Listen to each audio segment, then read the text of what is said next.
स्वस्तवांसस्तनोभिः यदेवदेवहितैयदायुः स्वस्ति न इन्द्रो वृद्धश्रवाः स्वस्ति नः पूषा विश्ववेदाः स्वस्ति नस्तार्क्ष्यो वृषणेमिः स्वस्ति नो बृहस्पतिर्दधातु ॐ शान्तिः शान्तिः शान्तिः सोऽयमात्मा अध्यक्षरमोङ्कारो अधिमात्रम् सोऽयमात्माध्यक्षरमोङ्कारो अधिमात्रम् मात्रा मात्राश्च पादाः मात्राश्च पादाः अकार उकारो मकार इति अकार उकारो मकार इति स्थानो ईश्वरो अकार प्रथमा मात्रा स्थानो ईश्वरो अकार प्रथम पादाः प्रथमा मात्रा आप्ते राजमत्वात् आप्नोति हवि सर्वान् कामान् आदिष्ट भवति एवं वेद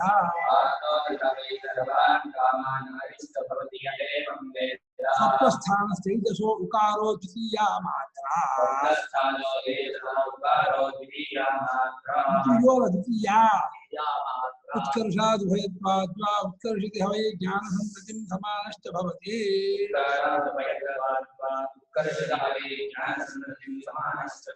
आस्या ब्रह्मवित्कुले भवति एवं वेद सुषुप्तस्थानः प्राज्ञो मकारस्य द्वितीया मात्रा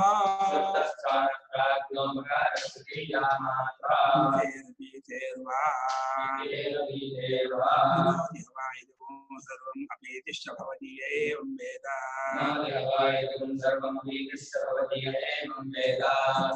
श्लोका भवन्ति विवक्षायां सामान्यमुत्कटम् सम्पतिपत्तौ सामान्यमेव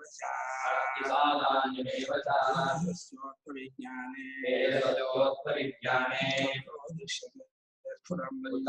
दृश्यते स्फुटं सम्पतिपत्तौ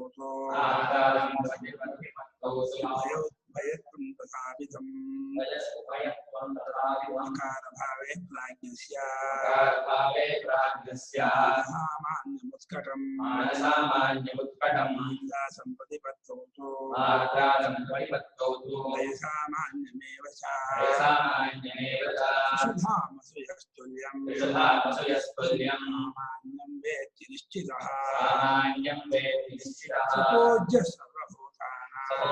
सर्वभूतानां ज्येष्ठैष महामुनिः अकारो नयते विश्वम् अकारश्चापि तेजसम् अकारश्च पुनः प्राज्ञम् मात्रे विद्यते गतिः चतुर्थो व्यवहार्यः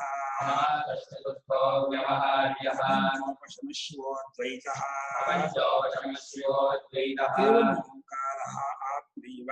एवमोङ्कारः आत्मैव संविशत्यात्मनात्मानं य एवं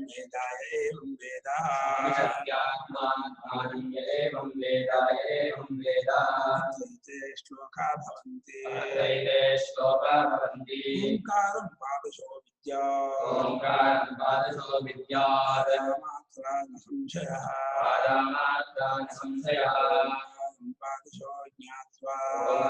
द्वादशो ज्ञात्वा चिन्तयेत्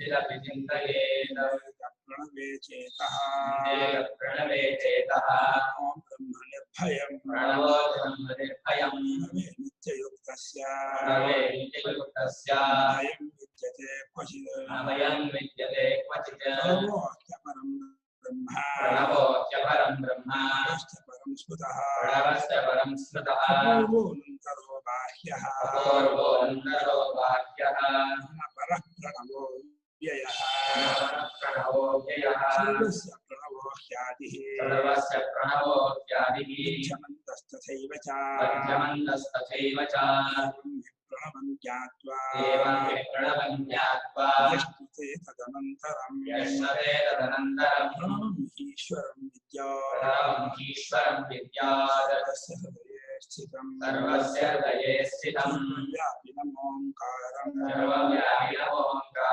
स्वाधियो न शौच ಶೋಚ್ಯತಿ ಮದ್ವಾಗೀರೋ ನ ಶೋಚತಿ ಮಾತ್ರೋऽನन्तಮಾತ್ರಶ್ಚ ಮಾತ್ರೋऽನन्तಮಾತ್ರಶ್ಚ ಶಮಃ ಶಿವಃ ವೇದಸ್ಯೋಪಶಮಃ ಶಿವಃ ಓಂಕಾರೋ ವಿದಿತೋ ಯೇನ ಓಂಕಾರೋ ವಿದಿತೋ ಯೇನ ಸಮನಿರ್ಣೀತರೋ ಜನಃ ಸಮನಿರ್ಣೇತರೋ ಜನಃ ಜ್ಞಾನಾಂಶ ಪ್ರದಾನೆ ಸ್ಥಿರಚರನಿಕರವ್ಯಾಪಿ ಲೋಕಾನ್ ಉದಾಲೋಕಾನ್ ಶ್ರೇಷ್ಠಾನ್ ಸದನವಿಧಿಷಣಾನ್ ಭಾಸಿತಾನ್ ಕಾಮಜನ್ಯಾನ್ ಗೀತ್ವಾ ಸರ್ವಾನ್ ವಿಶೇಷಾನ್ ಸ್ವವಿಧಿಮದರಭಂ ಮಾಯಾ ಭೋಜಯನ್ನೋ ಮಾಯಾ ಸಂಖ್ಯಾತುರೀಯಂ ಪರಮಮೃತಮಜಂ ಬ್ರಹ್ಮಯತ್ತನ್ನತೋऽಸ್ಮಿ यो विश्वात्मा विविधविषयान् भाष्य भोगान् श्रेष्ठान् पाश्चाचार्यान् समुपरितवान् ज्योतिषास्तेन सूक्ष्मान् सर्वानेकान् बुधनविषये स्वात्मनि स्थापयित्वा धित्वा सर्वान् विशेषान् विगतपुरुषस्तुलीयः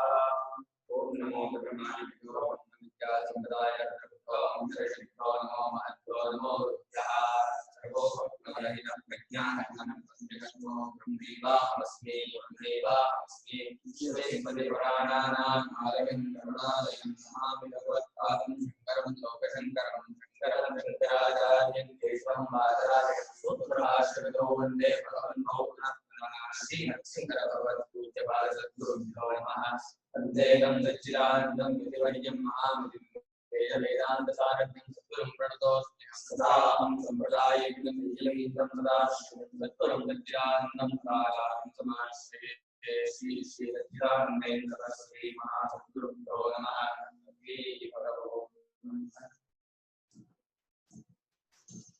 ಪ್ರಪಂಚ ನಿವೃತ್ತಿಯಾದ ಮೇಲೆ ಅವನು ತಿಳ್ಕೊಳ್ತಾನೆ ಅಂತ ಅನ್ನೋದಾದ್ರೆ ಪ್ರಪಂಚ ನಿವೃತ್ತಿ ಆಗದೆ ಇದ್ದಾಗ ಹೇಗೆ ನಿವೃತ್ತಿ ಆದ್ಮೇಲೆ ತಿಳ್ಕೊಳ್ತಾನೆ ಅಂತಂದ್ರೆ ನಿವೃತ್ತಿ ಆಗದೆ ಇದ್ದಾಗ ಅವಾಗ ಏನ್ ಮಾಡ್ತಾನೆ ಅಂದ್ರೆ ಅಯ್ಯೋ ಮಹಾರಾಯ ಪ್ರಪಂಚೋ ಯದಿ ವಿದ್ಯೇತ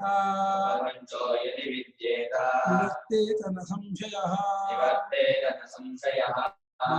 ಮಾತ್ರಮಿದಂ ದ್ವೈತಂ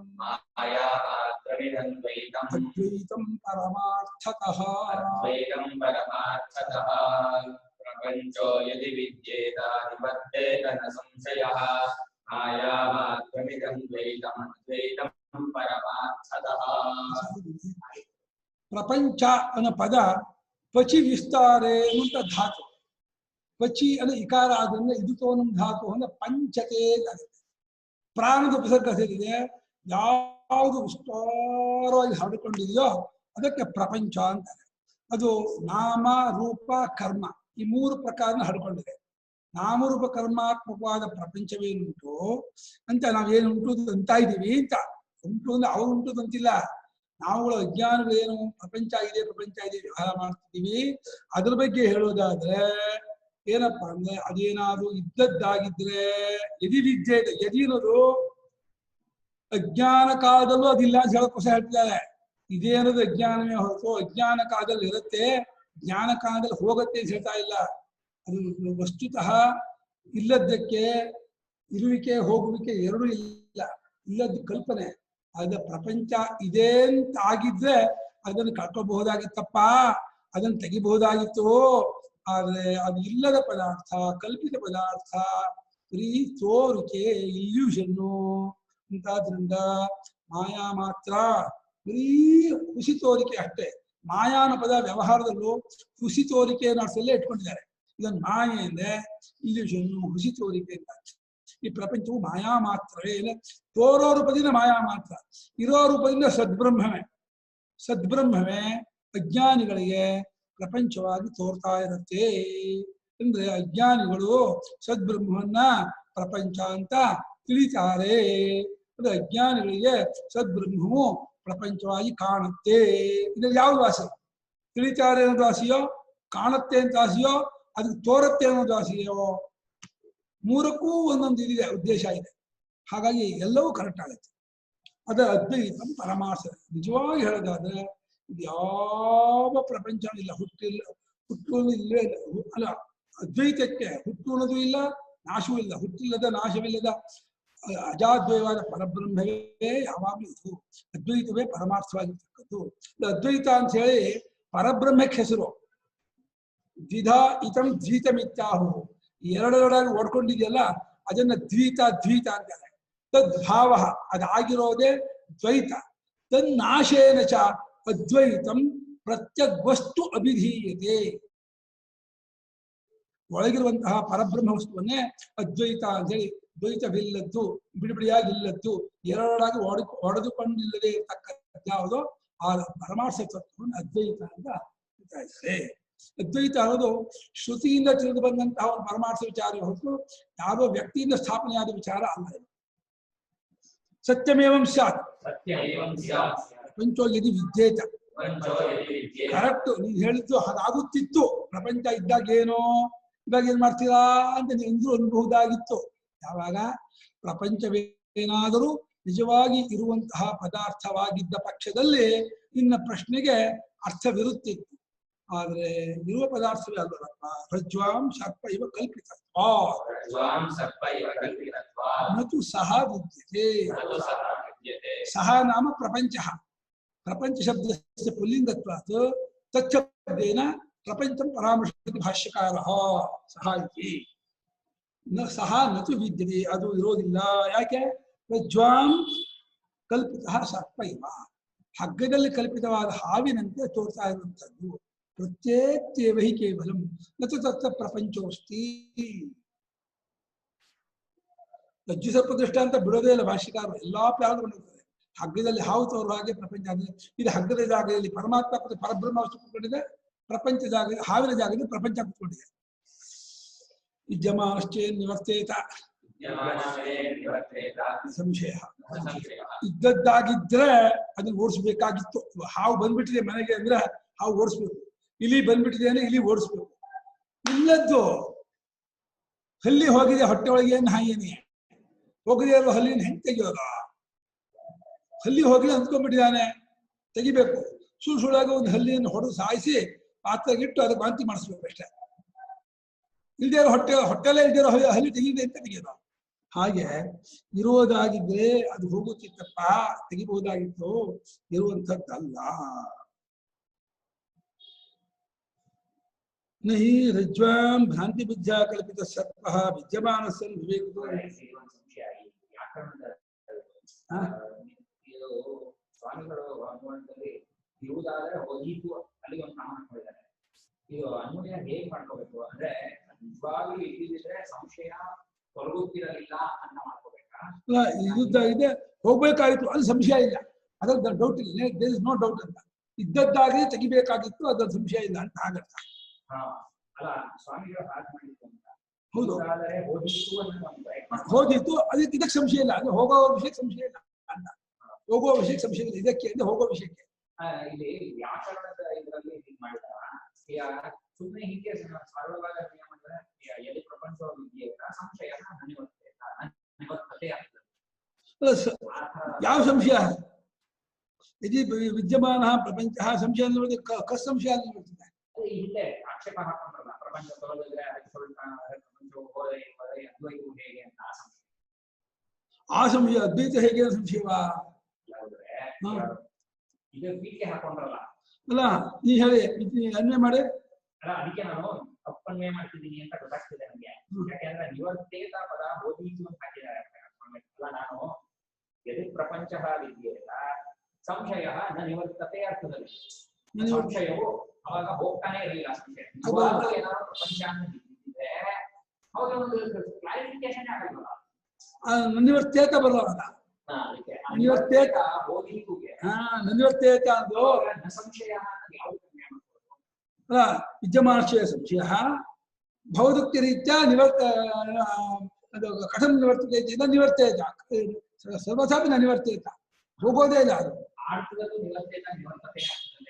ಹೋಗೋದು ಹೋಗಬಾರ್ದಾಗಿತ್ತು ಅಂತ ಫೀಲಿಂಗ್. ಇದು ಹೋಗದೇ ಇರುವಂಥದ್ದು ಆಗ್ಬಿಡ್ತಿತ್ತು, ಆಗ್ಬಿಡ್ತಿತ್ತು. ವಿದ್ಯಮಾನವಾಗಿದ್ರೆ ಅಲ್ಲ, ಕಲಿಬೇಕಾಗಿತ್ತು, ಅಲ್ಲಿ ಸಂಶಯ ಇಲ್ಲ. ಕಲಿಬೇಕಾಗಿತ್ತು, ಹೌದು ಕಲಿಬೇಕು ಅನ್ನೋದ್ ಬಗ್ಗೆ ಡೌಟ್ ಇಲ್ಲ. ಇವಾಗ ಮನೆಯೊಳಗೆ ಹಾವು ಬಂದ್ಬಿಟ್ಟಿದ್ರೆ ಓಡಿಸ್ಬೇಕು, ಡೌಟ್ ಇಲ್ಲ. ಹಾಗೆ ಸಂಶಯ ಪ್ರಪಂಚ ಇದ್ದಿದ್ದ ಹೇಗೆ ತೆಗೆಯೋದಪ್ಪ ಅಂತ ಅದ್ರ ಬಗ್ಗೆ ಸಂಶಯ ಇಲ್ಲ. ಕಲಿಯಕ್ಕೆ ಏನೋ ಮಾಡಲೇಬೇಕು ಅಂತ ಅನ್ಬೋದಾಗಿತ್ತು ಅಂತ.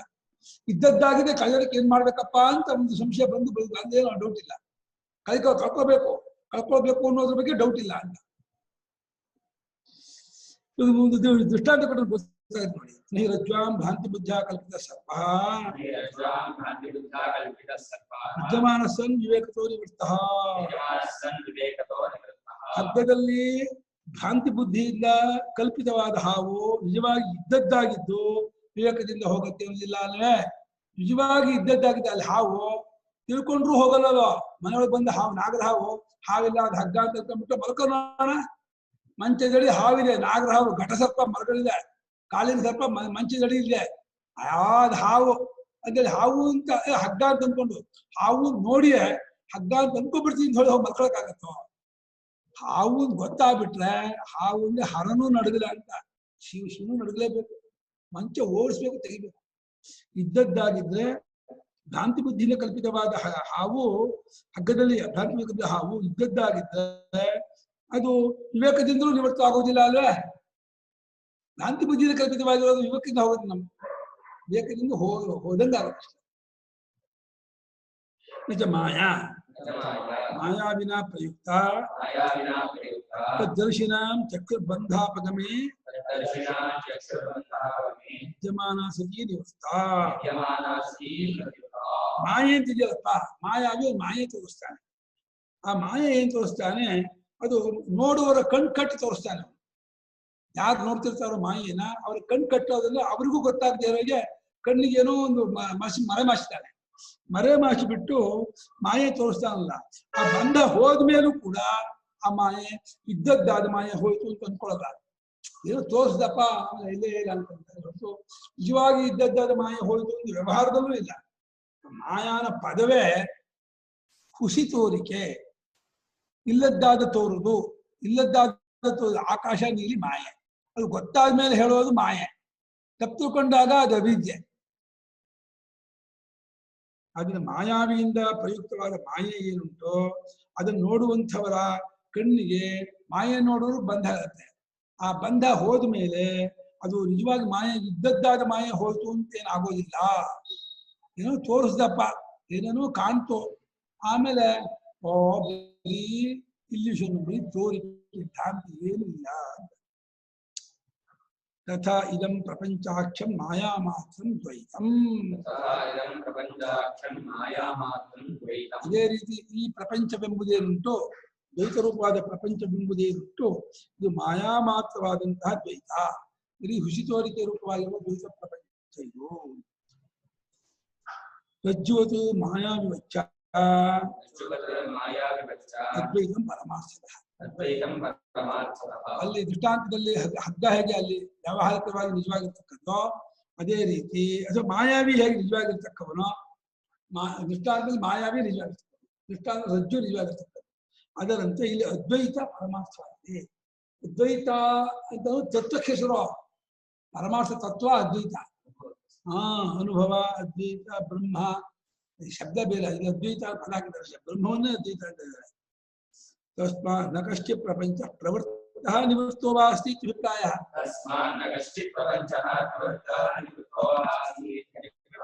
ಯಾವುದು ಪ್ರಪಂಚ ಹೊರಟೂ ಇಲ್ಲ ಹೋಗೋದು ಇಲ್ಲ, ಹೊರಟಿಲ್ಲ ಬಂದೂ ಇಲ್ಲ, ಹೋಗೋದು ಇಲ್ಲ.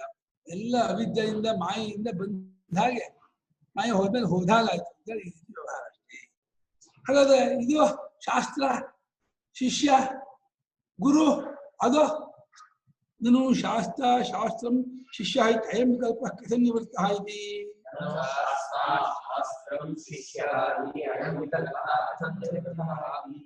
ಇದಾದ್ರೂ ಹೇಗೆ ಹೋಯ್ತು ಅದು ಸ್ವಾಮಿ? ಶಾಸ್ತ್ರನ ಗುರು, ಉಪದೇಶ ಮಾಡುವವನಿಗೆ ಶಾಸ್ತ್ರ ಅಂತಾನೆ. ಉಪದೇಶಕನಾದ ಗುರು, ಶಾಸ್ತ್ರ ಅಂದ್ರೆ ವೇದಾಂತ ಉಪನಿಷತ್ತು, ಮತ್ತು ಶಿಷ್ಯ ಅದನ್ನು ಕೇಳುವಂತಹ ಸಾಧಕ.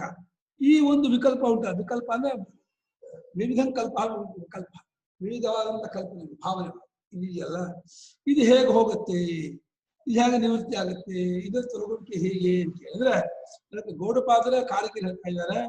ವಿಕಲ್ಪೋ ವಿನಿವರ್ತೇತ ಕಲ್ಪಿತೋ ಯದಿ ಕೇನಚಿತ್ कल्पितो यदि केनचित् उपदेशादयं वादः उपदेशादयं वादः द्वैतं विद्यते ज्ञाते द्वैतं न विद्यते विकल्पो विनिवर्तेत कल्पितो यदि केनचित् उपदेशादयं वादो ज्ञाते द्वैतं न विद्यते विकल्पः विनिवर्तेत कल्पितः यदि केनचित् उपदेशात् अयं वादः ज्ञाते द्वैतं न विद्यते ಪೀಠಿಕೆ ಹಾಕೊಳ್ಳೋದು ಶಾಸ್ತ್ರ ಶಾಸ್ತ್ರಂ ಶಿಷ್ಯ ಅಂತ ಹೆಂಗ ಆತ ಪೀಠಿಕೆ ಹಾಕೊಂಡ್ರು ಅಂದ್ರೆ ಉಪದೇಶಾದಯಂ ವಾದ ಅಂದ್ರೆ ಹಾಕೊಂಡಿದ್ದಾರೆ. ಉಪದೇಶದಿಂದ ಶಾಸ್ತ್ರ ಅವ್ರು ಉಪದೇಶ ಮಾಡ್ತಾರೆ ಅಂತಾದ್ರೆ ಶಾಸ್ತ್ರ, ಅದನ್ನು ಕೇಳ್ತಾನೆ ಅಂದಾಗ ಶಿಷ್ಯ. ಒಂದು ಗ್ರಂಥ ಶಾಸ್ತ್ರ ಆದ್ರೆ ಇದು ವಿಕಲ್ಪ. ಗುರು ಶಿಷ್ಯ ಶಾಸ್ತ್ರ ಆಗೋದು ಇದು ವಿಕಲ್ಪ. ಅದನ್ನ ವಿವಿಧ ಕಲ್ಪನೆ ವಿಕಲ್ಪನೆ. ವಿವಿಧ ಕಲ್ಪನೆಯು ಯಾರಾದ್ರೂ ಏನಾದ್ರೂ ನಿಜವಾಗಿದೆ ಅಂತ ಮಾಡ್ಬಿಟ್ಟಿದ್ರೆ ಅದನ್ನ ತೆಗಿಬಹುದಾಗಿತ್ತು, ಓಡಿಸ್ಬೇಕಾಗಿತ್ತು. ಆದ್ರೆ ಉಪದೇಶ ಕಷ್ಟಕ್ಕೆ ಇಟ್ಕೊಂಡಿರೋದು. ಒಂದು ಮನೆ ಕಟ್ಟಕ್ಕೆ ಸೆಂಟ್ರಿಂಗ್ ಹಾಕೊಂಡು ಹಾಗೇನೆ, ಸೆಂಟ್ರಿಂಗ್ ಸ್ಲ್ಯಾಬ್ ಸೆಟ್ ಹಾಕೊಡ್ಲೇನೆ, ಸೆಂಟ್ರಿಂಗ್ ತೆಗಿಯೋ ಹಾಗೇನೆ, ಗೊತ್ತಾದ ಕೂಡ್ಲೇನೆ ಮೂರು ಕಿತ್ ಹಾಕ್ಬಿಡ್ತಾರೆ. ನಾನು ಗುರುವೂ ಅಲ್ಲ, ನೀನು ಶಿಷ್ಯವಲ್ಲ, ಅದು ತಿಳಿಯಬೇಕಾದ ವಸ್ತುವೂ ಅಲ್ಲ. ತ್ರಿಪುಟಿಯನ್ನು ಕಿತ್ತಾಗ್ಬಿಟ್ಟು ತತ್ವ ಜ್ಞಾತೆ ದ್ವೈತ ನವೀದ್ಯತೆ. ತತ್ವ ಗೊತ್ತಾಯ್ತು ಅಂತ ಆದ್ರೆ ದ್ವೈತ ಇರೋದಿಲ್ಲ, ಇರೋದಿಲ್ಲ. ದ್ವೈತ ಅಂದ್ರೆ ಯಾವುದೋ ಪ್ರಪಂಚ, ಇದೇ ದ್ವೈತ. ತತ್ವ ಗೊತ್ತಾಗುತ್ತದೆ. ಹೇಗೆ ಕನಸಿನ ಎಚ್ಚೆತ್ಕೊಳ್ಳಿ ಪ್ರಪಂಚ ಹೋಗ್ಬಿಡುತ್ತೋ ಆತ್ಮಜ್ಞಾನವಾಗುತ್ತಲೇ ಬಾಧಿತವಾಗುತ್ತೆ. ಯಾವಾಗ್ಲೂ ಇಲ್ಲ ಪ್ರಪಂಚ. ಇವಾಗ ಇದ್ದದ್ದು ಪ್ರಪಂಚ ಹೋಗಲ್ಲ. ಇವು ಇದೆ ಅಂತ ಅಂದ್ಕೊಂಡಿರೋದೇ ಭ್ರಾಂತಿ.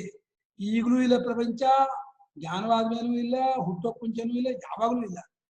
ಇದೇ ಇದೇನು ಹಠವೇ ಆ ಪ್ರಪಂಚಕ್ಕೆ ಒಂದು ಸಪೋರ್ಟು.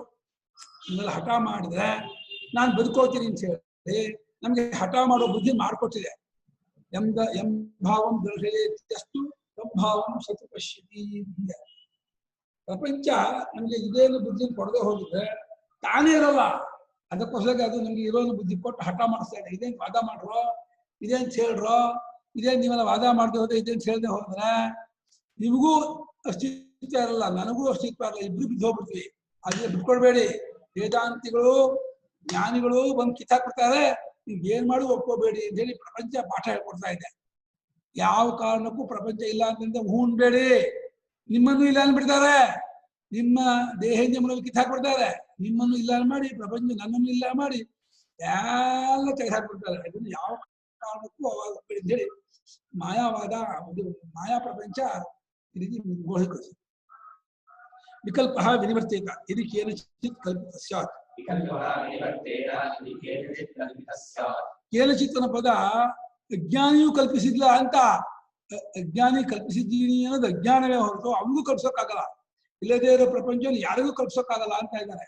ಯಾರಾದ್ರೂ ಪ್ರಪಂಚವನ್ನು ಕಲ್ಪನೆ ಮಾಡಿದ್ರೆ ಇದೇ ಅಂತ ಹೇಳಿ ಅದನ್ನ ತೀರ್ಮಾನ ಮಾಡಿ ಕೂಡಿಸಿದ್ರೆ ಅದನ್ನ ತೆಗಿಬೇಕಾಗಿತ್ತು, ತೆಗಿಬಹುದಾಗಿತ್ತು. ಆ ತೆಗಿಬೇಕು ಅನ್ನುವಂಥ ಘಟನೆ, ಆ ಪ್ರಸಂಗ ಸಂದರ್ಭ ಬಂದ್ಬಿಡ್ತಿತ್ತು. ಯಥಾ ಅಯಂ ಪ್ರಪಂಚ ಮಾಯಾರಜ್ಜು ಸತ್ವವತ್ ತಥಾ ಅಯಂ ಶಿಷ್ಯಾದಿ ಭೇದ ವಿಕಲ್ಪೋಪಿ ಪ್ರಾಕ್ ಪ್ರತಿಬೋಧಾದೇವ ಉಪದೇಶ ನಿಮಿತ್ತಃ. ಹೇಗೆ ಈ ಪ್ರಪಂಚವು ಮಾಯೆಯಂತೆಯೂ ಹಗ್ಗದಂತವರು ಹಾವಿನಂತೆಯೂ ಅಂತ ಹೇಳಿ ಹಿಂದಿನ ಕಾರ್ಯಕ್ಕೆಯಲ್ಲಿ ಹೇಳ್ತೀವೋ, ಅದೇ ರೀತಿ ಗುರು ಶಾಸ್ತ್ರ ಶಿಷ್ಯ ಅನ್ನೋ ಈ ವಿಕಲ್ಪವು ಕೂಡ ಕೇವಲ ಉಪದೇಶ ಕಷ್ಟಕ್ಕೆ ಇಟ್ಕೊಂಡದ್ದೇ ಹೊರತು ಪರಮಾರ್ಥವಾಗಿರೋದಲ್ಲ. ಅನ್ವೇಷ್ಟವ್ಯಾತ್ಮ ವಿಜ್ಞಾನ ಪ್ರಾಕ್ರಮಾತ್ಮನಃ ಅನ್ವಿಷ್ಟಸ್ಯ ಪ್ರಮಾತೈವ ಆತ್ಮದೋಷಾದಿವರ್ಜಿತ ದೇಹಾತ್ಮ ಪ್ರತ್ಯಯೋ ಯದ್ವತ್ ಪ್ರಮಾಣತ್ವೇನ ಕಲ್ಪಿತಃ ಲೌಕಿಕಂ ತದ್ವದೇವೇದಂ ಪ್ರಮಾಣಂತೂ ಆ ಆತ್ಮನಿಷ್ಠಯ.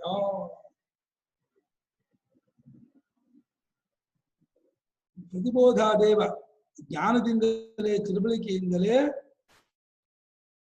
ಇದನ್ನು ಕಲ್ಪಿಸಿದ್ರು. ವಿಕಲ್ಪ ಕೂಡ ಇದು ಉಪದೇಶ ನಿಮಿತ್ತಕ್ಕಾಗಿ ಇದಾಗಿದೆ. ಪ್ರಾಕ್ ಪ್ರತಿಬೋಧಾದ ತಿಳುವಳಿಕೆ ಮುಂಚೆ ಇದನ್ನು ಇಟ್ಕೊಂಡಿರೋದು, ಒಪ್ಕೊಂಡಿರೋದು. अतः उपदेशादयं वादः शिष्यः शास्त्रविधि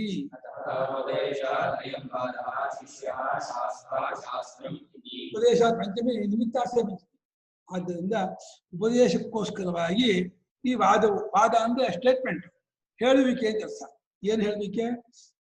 ಇವನು ಶಿಷ್ಯ, ಇವನು ಗುರು, ಇದು ಶಾಸ್ತ್ರ ಅನ್ನುವಂಥ ಈ ಎಲ್ಲ ವಿಭಾಗವೂ ಕೂಡ ಉಪದೇಶಕ್ಕೆ ಅಷ್ಟಕ್ಕೆ ಇಟ್ಕೊಂಡಿದ್ದೆ ಹೊರತು ನಿಜವಾಗಿ ಇಟ್ಕೊಂಡದ್ದು ಬಂದದ್ದಲ್ಲ, ಇರೋದಲ್ಲ.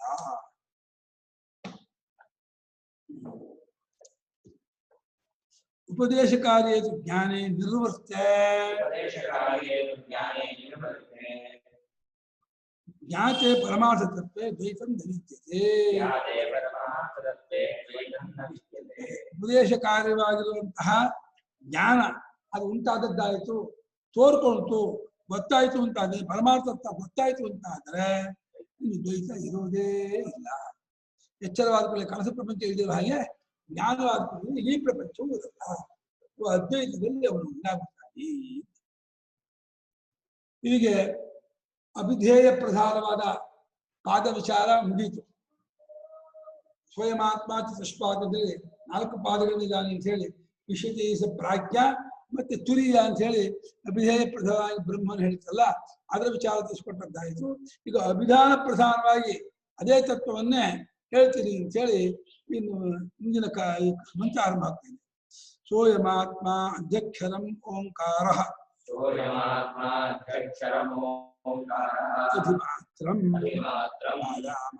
ಮಾತ್ರಾಶ್ಚ ಪಾದಾಕಾರ ಉಕಾರೋ ಮಕಾರ ಇತಿ.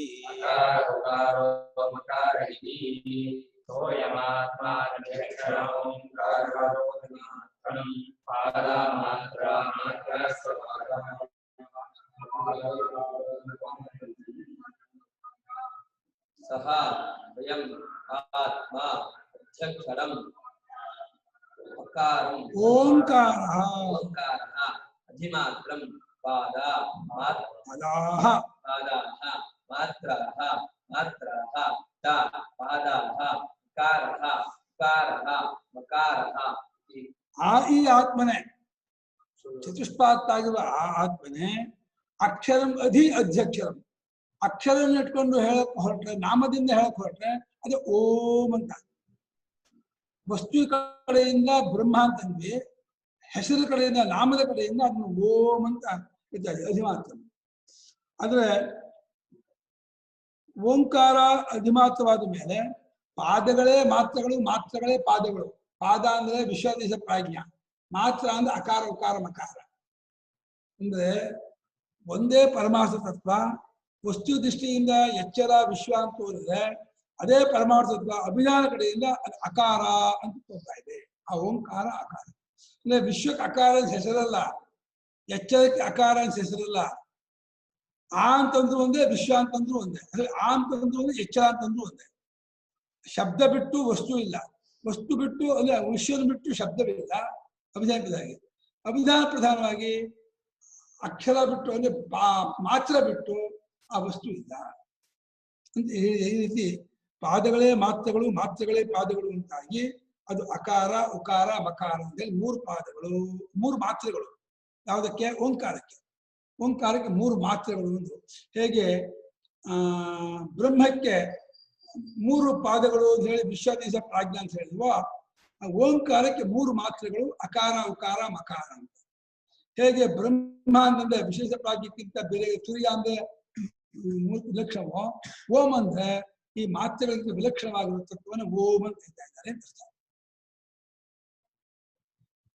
ಓಂ ಅನ್ನೋದು ಅಭಿಧಾನ ವಿಧೇಯ ವಿಲಕ್ಷಣವಾದ ಪರಮಾರ್ಥ ತತ್ವವನ್ನೇ ಓಂ ಅಂತ ಹೇಳ್ತಾ ಇದ್ದಾರೆ. ವಿಧೇಯ ಪ್ರಾಧಾನ್ಯೇನ ಓಂಕಾರ ಚತುಷ್ಪಾದಾತ್ಮ ಇತಿ ವ್ಯಾಖ್ಯಾತುಯಃ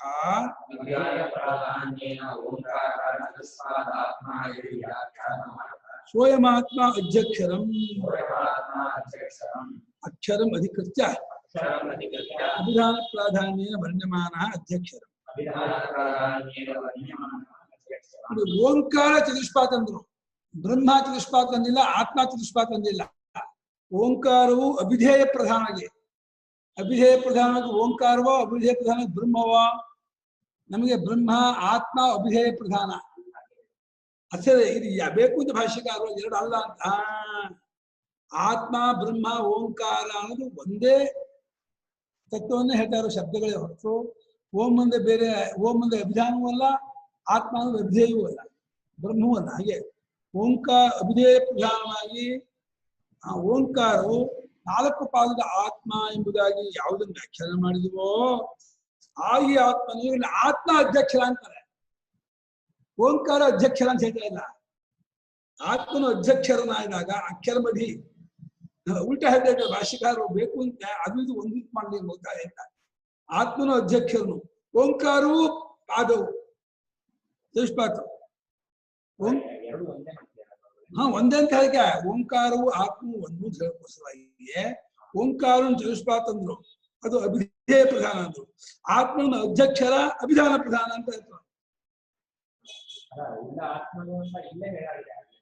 ಇನ್ನೊಂದ್ಸಲ ಹೌದು, ಅಲ್ವಾ? ಆತ್ಮನೇ ಚತುಷ್ಪಾದ ಆತ್ಮ ಅಂತ ಹೇಳ್ಬಿಟ್ಟು ಮತ್ತೆ ಸ್ವಯಮಾತ್ಮ ಆಯಿ ಆತ್ಮನೇ ಅಕ್ಷರ, ಆತ್ಮನೇ ಅಕ್ಷರ ಅಂತ ಇದ್ದಾರೆ, ಆತ್ಮನೇ ಓಂಕಾರ ಅಂತ.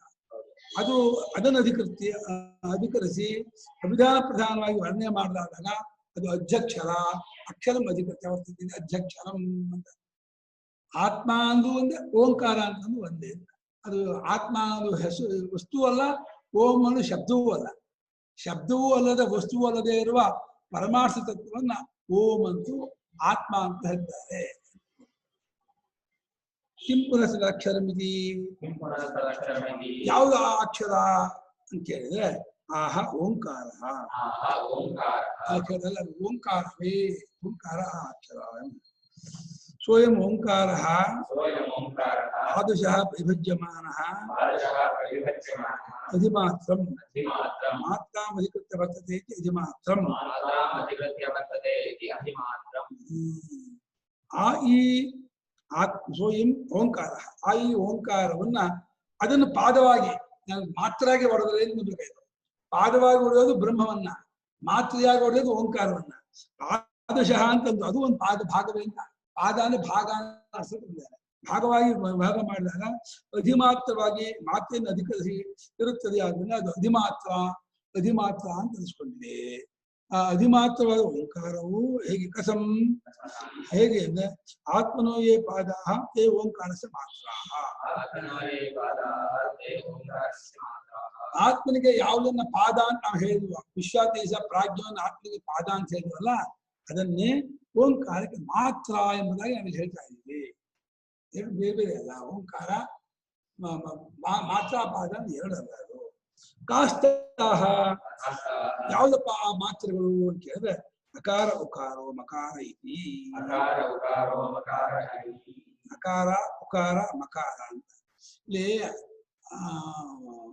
ವಸ್ತುತಷ್ಟೆಯಿಂದ ವಿಶ್ವ ಅಂತ ವಸ್ತು ಕಡೆಯಿಂದ ತೋರಿಕೆ ಕಡೆಯಿಂದ ಅಂದ್ರೆ ಅದನ್ನೇ ಹೆಸರು ಕಡೆಯಿಂದ ಅಭಿಧಾನ ಕಡೆಯಿಂದ ಅದೇ ಆ.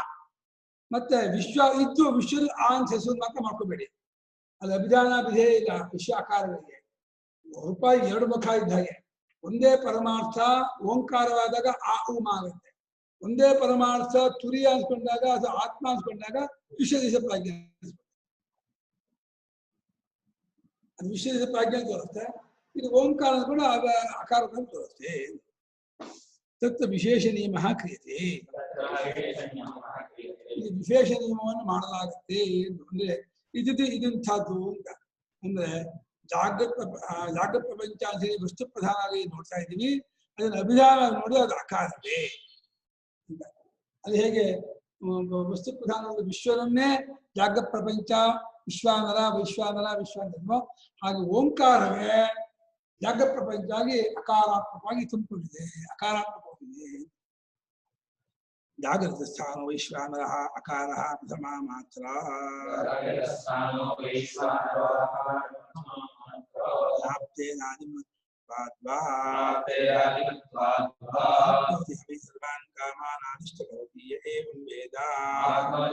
ಸರ್ವಾನ್ ಕಾಮಾನ್ ಆದಿಷ್ಟ ಭವತಿ ಯ ಏವಂ ವೇದ. ಜಾಗೃತಸ್ಥಾನೋ ವೈಶ್ವಾನರೋ ಅಕಾರ ಪ್ರಥಮ ಮಾತ್ರ.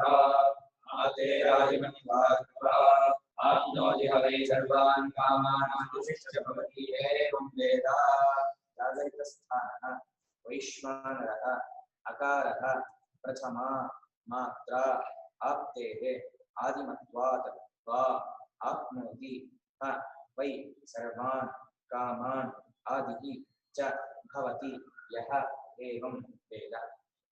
ನಿಶ್ಚಯವನ್ನೇ ಸ್ಥಾನವಾಗಿಟ್ಕೊಂಡಂತಹ ವೈಶ್ವಾನರನು ಏನಿದ್ದಾನೆ ಅವನನ್ನ ವಸ್ತುವಾಗಿ ನೋಡಿದೇನೆ ಶಬ್ದವಾಗಿ ನೋಡಿದ್ರೆ ಅದು ಅಕಾರ ಅಂತ ಓಂಕಾರದ ಮಾತದ ಅಕಾರ ಅಂತ ಆ ಅಂತಂದು ಅಂದ್ರೆ ಎಚ್ಚರ ಅಂತಂದು ಒಂದೇ ವೈಶ್ವಾನರ ವಿಶ್ವ ಅಂತ ಅಂದ್ರೆ ಆ ಅಂತಂದು ಒಂದೇ ಅಲ್ಲಿ ಎರಡು ಬಂದ್ಬಿಡುತ್ತೆ ಎಚ್ಚರ ವೈಶ್ವಾನರ ಅಂತ ಇಲ್ಲಿ ಆ ಅನ್ನೋದು ವೈಶ್ವಾನರ ಮತ್ತು ಎಚ್ಚರ ಎರಡು ಸೇರಿಸಿ ಆ ಮತ್ತೆ ಇಲ್ಲಿ ಮತ್ತಿನ್ನು ಎರಡಿಲ್ಲ ಇಲ್ಲಿ ಅಲ್ಲಿ ಎಚ್ಚರ ಪ್ರಪಂಚ ಅಂತ ಹೊರಗಡೆ ಕಾಣಿಸ್ಕೊಂಡ ಪ್ರಪಂಚ ನೋಡುವ ಆತ್ಮನಿಗೆ ಅಭಿಮಾನಿಯಾದ ಆತ್ಮನಿಗೆ ವಿಶ್ವ ಅಂತ ಇಲ್ಲಿ ಎರಡು ಸೇರಿಸಿ ಆ ವಿಶ್ವನೂ ವಿಶ್ವನಿಗೆ ಕಾಣುತ್ತಿರುವ ಅವಸ್ಥೆಯು ಎರಡೂ ಅಕಾರಕ್ಕಿಂತ ಬೇರೆ ಇಲ್ಲ ಓಂಕಾರದ ಒಂಥರಡಾಗಿರುವ ಅಕಾರವೇ ವಿಶ್ವನಾಗಿ ಇದರಲ್ಲಿ ಅಕಾರವೇ ಅದು ಅಕಾರದಿಂದ ಬೇರೆ ಅಲ್ಲೇ ಅಲ್ಲ ಅಂತ ವಿಶ್ವನು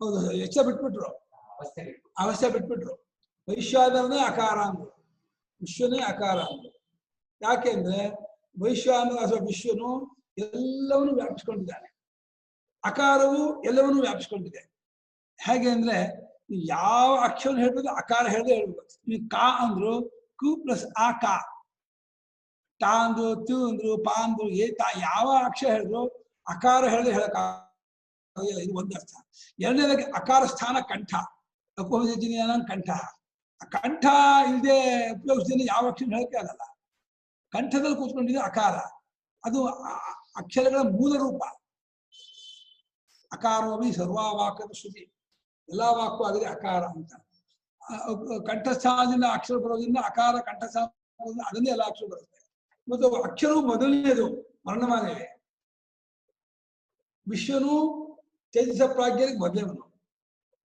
ಅಕಾರವು ಮೊದಲನೇವನು ಆದಿಮತ್ವ ಆದಿತ್ವ ಇದೆ ಆಪ್ತಿತ್ವ ಇದೆ ಆಪ್ತಿಯನ್ನು ವ್ಯಾಪಿಸ್ಕೊಳ್ಳೋದು ವ್ಯಾಪ್ತಿ ವಿಶ್ವ ಹೇಗೆ ವ್ಯಾಪಿಸ್ಕೊಂಡಿದ್ದಾನೋ ಅಕಾರವೇ ಎಲ್ಲ ನಾನು ಹೇಗೆ ಅಡಿಗೆ ಮನೆ ಬಚ್ಚ ಮನೆ ಮನೆ ಹಾಲು ರೂಮು ಎಲ್ಲ ಸೇರಿ ಮನೆ ಹೆಸರು ಎಲ್ಲಾ ನಾಮಕ್ಕೂ ಸೇರಿ ಆನ್ ಹೆಸರು ಪ್ರಪಂಚ ಎಲ್ಲಾ ಹೆಸರು ಆಯ್ತು ಆನ್ ಬಿಟ್ರೆ ಮರಗಳು ಆಯ್ತು ಪ್ರಾಣಿಗಳು ಆಯ್ತು ಪಕ್ಷಿಗಳು ಆಯ್ತು ಪದಾರ್ಥಗಳು ಆಯ್ತು ಜನ ಆಯ್ತು ಯಾವುದು ಉಳಿಯಲ್ಲ ಆ ಅನ್ನೋದ್ರಲ್ಲಿ ಆ ಅನ್ನೋದಕ್ಕೆ ಬೇರೆಯಾಗಿ ಸಮಸ್ತಕ್ಕೂ ಸೇರಿ ಆ ಅಂತ ಹೆಸರು ಅದು ಓಂಕಾರದ ಒಂದು ಮಾತ್ರೆ ಅದು ಒಂದು ಅಂಶ ಹಾಗಾಗಿ ವಿಶ್ವ ಹೇಗೆ ಆದಿಯಾಗಿ ವ್ಯಾಪಿಯಾಗಿದ್ದಾನೋ ಅಕಾರವು ಆದಿಯಾಗಿ ವ್ಯಾಪಿಯಾಗಿದೆ ಆ ಹೋಲಿಕೆ ಆ ಸಾಮಾನ್ಯ ಇಬ್ಬರಿಗೂ ಇದೆ ವಿಶ್ವನಿಗೂ ಅಕಾರಕ್ಕೂ ಇದೆ ಆದಿತ್ವ ಆಪ್ತಿತ್ವ ಈ ರೀತಿ ಯಾರು ಉಪಾಸನೆ ಮಾಡ್ತಾನೋ ಅವನಿಗೆ ಒಂದು ಅವಾಂತರ ಫಲ ಹೇಳ್ತಾರೆ ಆಪ್ನೋತಿ ಹವಿ ಸರ್ವಾನ್ ಕಾಮಾನ್ ಆದಿಶ್ಯ ಇದು ಅವಾಂತರ ಫಲ ಇದು ಪ್ರಧಾನವಾಗಿ ಆತ್ಮಜ್ಞಾನ ಹೇಳಕ್ ಬಂದದ್ದು ಆದ್ರೂ ಕೂಡ ಇದನ್ನ ಉಪಾಸನೆ ಮಾಡಿದ್ರೆ ಅವನಿಗೆ ಐಹಿಕವಾಗಿ ಈ ಲೋಕದಲ್ಲಿ ಏನೇನು ಬೈಕೆ ಇದೆಯೋ ಎಲ್ಲಾ ಬೈಕೆಗಳು ಈಡೇರುತ್ತೆ ಸರ್ವಾರ್ಥ ಕಾಮಿ ಆಗ್ತದೆ ಎಲ್ಲವನ್ನೂ ಪಡ್ಕೊಂಡ್ಬಿಟ್ಟಿದ್ದಾನೆ ವೈಶ್ವಾನರ ರೂಪವಾಗಿ ಅಕಾರ ವೈಶ್ವಾನಂತೆ ಇದೆ ಅಕಾರ ವೈಶ್ವಾನ ಹೇಗೆ ಆದಿಯು ಆಪ್ತಿಯೂ ಆಗಿದಾನೋ ಅಕಾರವು ಆದಿ ಆಪ್ತಿ ಆಗಿದೆ ಅಂತ ಹೇಳಿ ಈ ಒಂದು ಅಕಾರಕ್ಕೂ ವೈಶ್ವಾನಕ್ಕೂ ಹೋಲಿಕೆಯನ್ನು ಸಾಮ್ಯತೆಯನ್ನ ಕಂಡುಕೊಂಡು ಯಾರು ಉಪಾಸನೆ ಮಾಡ್ತಾನೋ ಅವನಿಗೆ ಎಲ್ಲಾ ಕಾಮವನ್ನು ಪಡೆಯುವನಾಗುತ್ತಾನೆ ಎಲ್ಲಾ ಇಷ್ಟಾರ್ಥವನ್ನು ಪಡ್ಕೊಳ್ತಾನೆ ಯಾವ ಕೊರತೆ ಇದ್ರೂ ಈ ಲೋಕದಲ್ಲಿ ಅವನು ಇರುವುದಿಲ್ಲ ಎಲ್ಲ ಈಡೇರಿಕೆ ಇಷ್ಟಾರ್ಥವೂ ಈಡೇರುತ್ತೆ ಎಲ್ಲಾ ಬೇಕು ಈಡೇರುತ್ತೆ ಇದು ಅವಾಂತರ ಫಲ ಇದು ಮಾಂಡುಕ್ಯ ಅದಕ್ಕಾಗಿ ಬಂದಿಲ್ಲ ಮಾಂಡುಕ್ಯ ಅಕಾಲ ಪ್ರಕ್ರಿಯೆ ಅದು ಅವಾಂತರವಾಗಿ ಉಪಾಸನೆಯನ್ನು ಹೇಳ್ಕೊಡುತ್ತೆ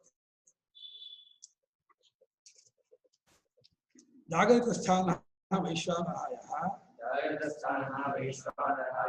ಸಹ ಓಂಕಾರಸ್ಯ ಅಕಾರಃ ಪ್ರಥಮಾ ಮಾತ್ರಾ ಎಚ್ಚರವನ್ನೇ ಸ್ಥಾನವಾಗಿ ಇಟ್ಟುಕೊಂಡಂತಹ ವೈಶ್ವಾನರ ಎಂಬುವ ಆತನು ಯಾವನಿದ್ದಾನೆ ಅವನು ಓಂಕಾರದ ಮಾತ್ರೆಯಾಗಿರುವ ಅಕಾರ ಓಂಕಾರದ ಮೂಲ ಅಕಾರ ಅಲ್ಲ ಅಕಾರ ಮೊದಲನೇ ಮಾತ್ರೆಯಾಗಿದೆ ಆ ಎಂಬುದಾಗಿ ತಿಳಿಯಬೇಕು ಕೇನ ಸಾಮಾನ್ಯನಾಯಿತಿ ಆಹ ಆಪ್ತೇ ವ್ಯಾಪ್ತಿ ಆಪ್ತಿ ವ್ಯಾಪ್ತಿ ಯಾವ ಸಾಮಾನ್ಯತೆಯಿಂದ ಯಾವ ಹೋಲಿಕೆಯಿಂದ ಈ ರೀತಿ ಹೇಳ್ತಿದ್ದೀರಾ ಅಂತ ಕೇಳಿದ್ರೆ ಹಾಗೆ ಹೇಳ್ತಾ ಇದೆ ಆಪ್ತಿತ್ವ ಗುಣ ಇದೆ. ವೈಶ್ವಾನರಿಗೂ ಆಪ್ತಿತ್ವ ಗುಣ ಇದೆ, ಮತ್ತೆ ಅಕಾರಕ್ಕೂ ಆಪ್ತಿತ್ವ ಗುಣ ಇದೆ. ಆಪ್ತಿ ಇದೆ ವ್ಯಾಪ್ತಿ, ವ್ಯಾಪಿಸ್ಕೊಳ್ಳೋದು, ಎಲ್ಲವನ್ನೂ ತುಂಬಿಕೊಳ್ಳೋದು ಅಂತ. ಅಕಾರೇಣ ಸರ್ವವಾಗ್ ವ್ಯಾಪ್ತ,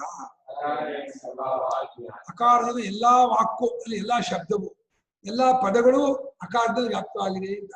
ಈ ಶ್ರುತಿಯೂ ಹೌದು, ಯುಕ್ತಿಯೂ ಹೌದು, ಅನುಭವವೂ ಇದೆ. ಯಾಕೆಂದ್ರೆ ಆ ಅನ್ನೋದು ಕಂಠಸ್ಥಾನ ಇಟ್ಕೊಳ್ಳದೆ ಯಾವ ಪದವನ್ನು ಅಕ್ಷರ ಹೇಳಕ್ಕಾಗಲ್ಲ. ಎಲ್ಲಾ ಅಕ್ಷರದಲ್ಲೂ ಅಕಾರ ತುಂಬಿಕೊಂಡೇ ಇದೆ. ಇದು ಅಕ್ಷರ ಪೂರ್ಣ ಆಗೋದಿಲ್ಲ. ವ್ಯಂಜನವು ಅಕಾರ ಸೇರ್ಕೊಂಡಾಗಲೇ ಪೂರ್ಣ ವ್ಯಂಜನ ಆಗುತ್ತೆ. ಇದು ಕ್ ಆಗುತ್ತೆ. ಕ್ ಅನ್ನೋದಷ್ಟೇ ವ್ಯಂಜನ. ಅಕ್ಷರ ಕ ಅನ್ನೋದು ಕ್ ಪ್ಲಸ್ ಆ ಕ. ವ್ಯಾಕರಣದಲ್ಲಿ ಕ್ ಅದಷ್ಟೇ ಇಟ್ಕೊಳ್ಳೋದು ನಾವು. ಯಾಕಂದ್ರೆ ಕಾ ಎರಡು ಅಕ್ಷರ ಅಂತೀವಿ ಕಾ ಅನ್ನೋದನ್ನ.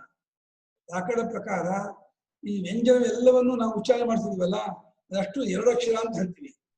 ಎಲ್ಲದರೂ ಅಕಾರ ಸೇರ್ಕೊಂಡಿದೆ ಅಂತೀವಿ. ಶ್ರುತಿ ಅಕಾರೋಮಿ ಸರ್ವಭಾಗಿ ಶ್ರುತೇ,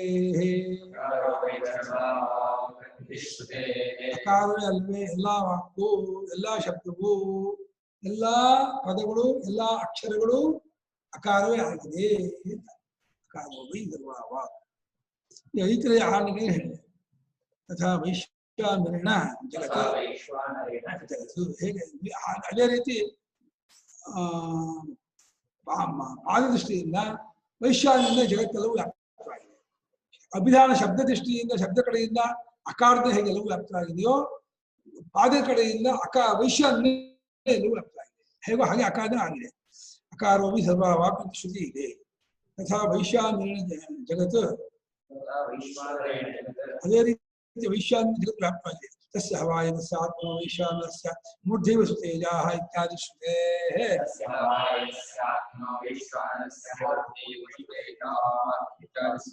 ಅನುಕೊಟ್ಟರು ಶ್ರುತಿನ. ಆ ಈ ವೈಶ್ವಾನರಾತ್ಮೆಗೆ ದ್ವಿಲೋಕವೇ ತಲೆ, ಸೂರ್ಯಚಂದ್ರನ ಕಣ್ಣು, ಆಕಾಶವೇ ನಡುಮೈ, ಅಖಂಡ ವಾಯುವೇ ಪ್ರಾಣ, ಅಖಂಡ ನೀರೇ ಕಿಬ್ಬೊಟ್ಟೆ, ಅಖಂಡ ಪಾದ ಭೂಮಿಯೇ ಪಾದ, ಅಖಂಡ ದಿಕ್ಕುಗಳೇ ಕಿವಿಗಳು, ಅಖಂಡ ಅಗ್ನಿಯೇ ಬಾಯಿ, ಅಖಂಡ ವೇದಗಳೇ ಅವನ ಶಬ್ದಗಳು, ಅಖಂಡ ಅಂತ ಹೇಳಿ ಪೂರ್ತಿ ವಿಶ್ವಾತ್ಮ ವೈಶ್ವಾನರನ್ನ ಯಾವ ರೀತಿ ಹೇಳ್ತೋ ಜಗದಾತ್ಮ ಇದ್ದಾನೆ ಅಂತ, ಅದೇ ರೀತಿ ಅಕಾರವು ಕೂಡ ಜಗದಾತ್ಮರೂಪವಾಗಿದೆ, ವಿಶ್ವಾತ್ಮರೂಪವಾಗಿದೆ. ಇಡೀ ಎಲ್ಲಾ ವಾಕ್ ಪ್ರಪಂಚವನ್ನು ಅಕಾರ ತುಂಬಿಕೊಂಡಿದೆ. ಅಭಿಧಾನಾಭಿಧೇಯೋ ಏಕತ್ವಂಚ ಅವೋಶಾಮ. ಹಿಂದೆ ಚರ್ಚೆ ಮಾಡಿದಾಗ ವಸ್ತು ಕಡೆಯಿಂದ ಅಭಿಧೇಯ, ಶಬ್ದದ ಕಡೆಯಿಂದ ಅಭಿಧಾನ, ಅದೆರಡು ಒಂದೇ. ಅಭಿಧಾನ ಅಭಿಧೇಯ ಎರಡಲ್ಲ. ಈ ಕೆಳಗಡೆಯಿಂದ 30 ಅಡಿ ಎತ್ತರ, ಮೇಲ್ಗಡೆಯಿಂದ 30 ಅಡಿ ಆಳ, ಒಂದೇ ಅಳತೆಗೆ ಎರಡು ಹೆಸರು. ಎರಡು ಅಳತೆ ಅಲ್ಲ. ಬಾವಿ 30 ಅಡಿ ಆಳ ಅಂದ್ರು, ಕೆಳಗಿನ 30 ಅಡಿ ಎತ್ತರ ಅಂದ್ರೆ ಹೇಗೆ ಒಂದೇನೋ ಹಾಗೆ ಒಂದೇ ತತ್ವವೇ ಅಭಿಧಾನ ಕಡೆಯಿಂದ ಅಕಾರ ಅನಿಸ್ಕೊಂಡಿರುತ್ತೆ, ವಸ್ತು ಕಡೆಯಿಂದ ವೈಶ್ವಾನರ ಅನಿಸ್ಕೊಂಡಿದೆ. ವೈಶ್ವಾನ ಅಂದಾಗ ಅಕಾರ ಸೇರೋಗ್ಬಿಡುತ್ತೆ, ಅಕಾರ ಅಂದಾಗಲೂ ವೈಶ್ವಾನ ಸೇರೋಗ್ಬಿಡ್ತಾನೆ. ಇದು ವೈಶ್ವಾನದ ಅಕಾರ ಅಂತ ಮಾತ್ರ ಹೆಸರು ಅನ್ಕೋಬಾರ್ದು. ಅದು ಅಭಿಧಾನಾಭಿಧೇಯ ಭಾವ ಇಲ್ಲ, ಅಕಾರಕ್ಕೂ ವೈಶ್ವಾನ ಅದನ್ನ ಚೆನ್ನಾಗಿ ತಗೋಬೇಕು. ಎಷ್ಟೋ ಜನ ಈ ಮಾಂಡೂಕ್ಯ ಪಾಠ ಹೇಳುವಾಗ ವೈಶ್ವಾನನಿಗೆ ಅಕಾರ ಅಂತ ಹೆಸರು ಅಂದ್ಬಿಡ್ತಾರೆ. ವೈಶ್ವಾನನಿಗೆ ಅಕಾರ ಅಂತ ಹೆಸರಲ್ಲ. ವೈಶ್ವಾನನನ್ನೇ ಅಭಿಧಾನ ಪ್ರಧಾನ ನೋಡಿದಾಗ ಅಕಾರವಾಗ್ತಾನೆ, ಅಕಾರವೇ ವಸ್ತು ಪ್ರಧಾನ ನೋಡಿದಾಗ ವೈಶ್ವಾನ ಅನಿಸ್ಕೊಳ್ತಾನೆ. ಅಭಿಧಾನಾಭಿಧೇಯಗಳಿಗೆ ಏಕತ್ವ ನಾವು ಹೇಳಿದೀವಿ. ಆದಿ ಅಸ್ಯ ವಿದ್ಯತೆ ಇದೆ, ಅದು ಆದಿಮತ್. ಆದಿಮತ್ ಬಹುಲಿ ಸಮಾಸ ಅಂತ ತೋರಿಸ್ತಾ ಇದ್ದಾರೆ. ಇದಕ್ಕೆ ಇದೆ ಈ ವೈಶ್ವಾನನಿಗೂ ಅಕಾರಕ್ಕೂ ಆದಿ ಇದೆ. ಆದಿಂದ ಇದು ಆದಿಮತ್, ಆದಿ ಉಳ್ಳದ್ದು, ಆದಿಯನ್ನು ಹೊಂದಿರೋದು, ಆದಿಯನ್ನು ಪಡ್ಕೊಳ್ಳೋದು, ಆದಿಯಿಂದ ಕೂಡಿದ್ದು ಅಂತ ಅರ್ಥ. ಆದಿ ಉಳ್ಳದ್ದು, ಆದಿಯಿಂದ ಕೂಡಿದ್ದು, ಆದಿಯನ್ನು ಹೊಂದಿದ್ದು ಇಲ್ಲ ಒಂದೇ ಅರ್ಥ. ಮೊದಲಿಗನಾಗಿರೋದು. ಯಥೈವ ಆದಿಮತು ಅಕಾರಾಖ್ಯಂ ಅಕ್ಷರಂ ತಥಾ ವೈಶ್ವಾನ. ಅಕಾರ ಎಂಬ ಹೆಸರಿನ ಅಕ್ಷರವು ಹೇಗೆ ಆದಿ ಉಳ್ಳದ್ದಾಗಿದೆಯೋ, ಮೊದಲನೇದಾಗಿದೆಯೋ, ವರ್ಣಮಾಲೆಯಲ್ಲಿ ಅಕಾರವೇ ಮೊದಲನೇದು. ಇಂಗ್ಲಿಷಲ್ಲಿ ಏ ಮೊದಲನೇದು, ಆ ಮೊದಲ ಏನು ಶುರು ಮಾಡ್ತಾರೆ ಅವರು. ಅದಾದ ಆನಂದ ಏ ಬರೆಯೋದು, ಏ ಬರೆದ್ಬಿಟ್ಟು ಆನ್ ಓದು ಅಂತಾರೆ. ಅದು ಉಚ್ಚಾರಣೆ ಏನ್ ಮಾಡ್ಬೇಕಂತೆ ಹೇಳುವಾಗ ಮತ್ತೆ ಆ ಅಂತ ಹೇಳ್ಬೇಕಂತೆ. ANDA ANDA ಹೇಗೆ ಆನಂದ ಆಗುತ್ತೆ. ANDA ಆಗುತ್ತೆ ಹೊರತು ANDA ANDA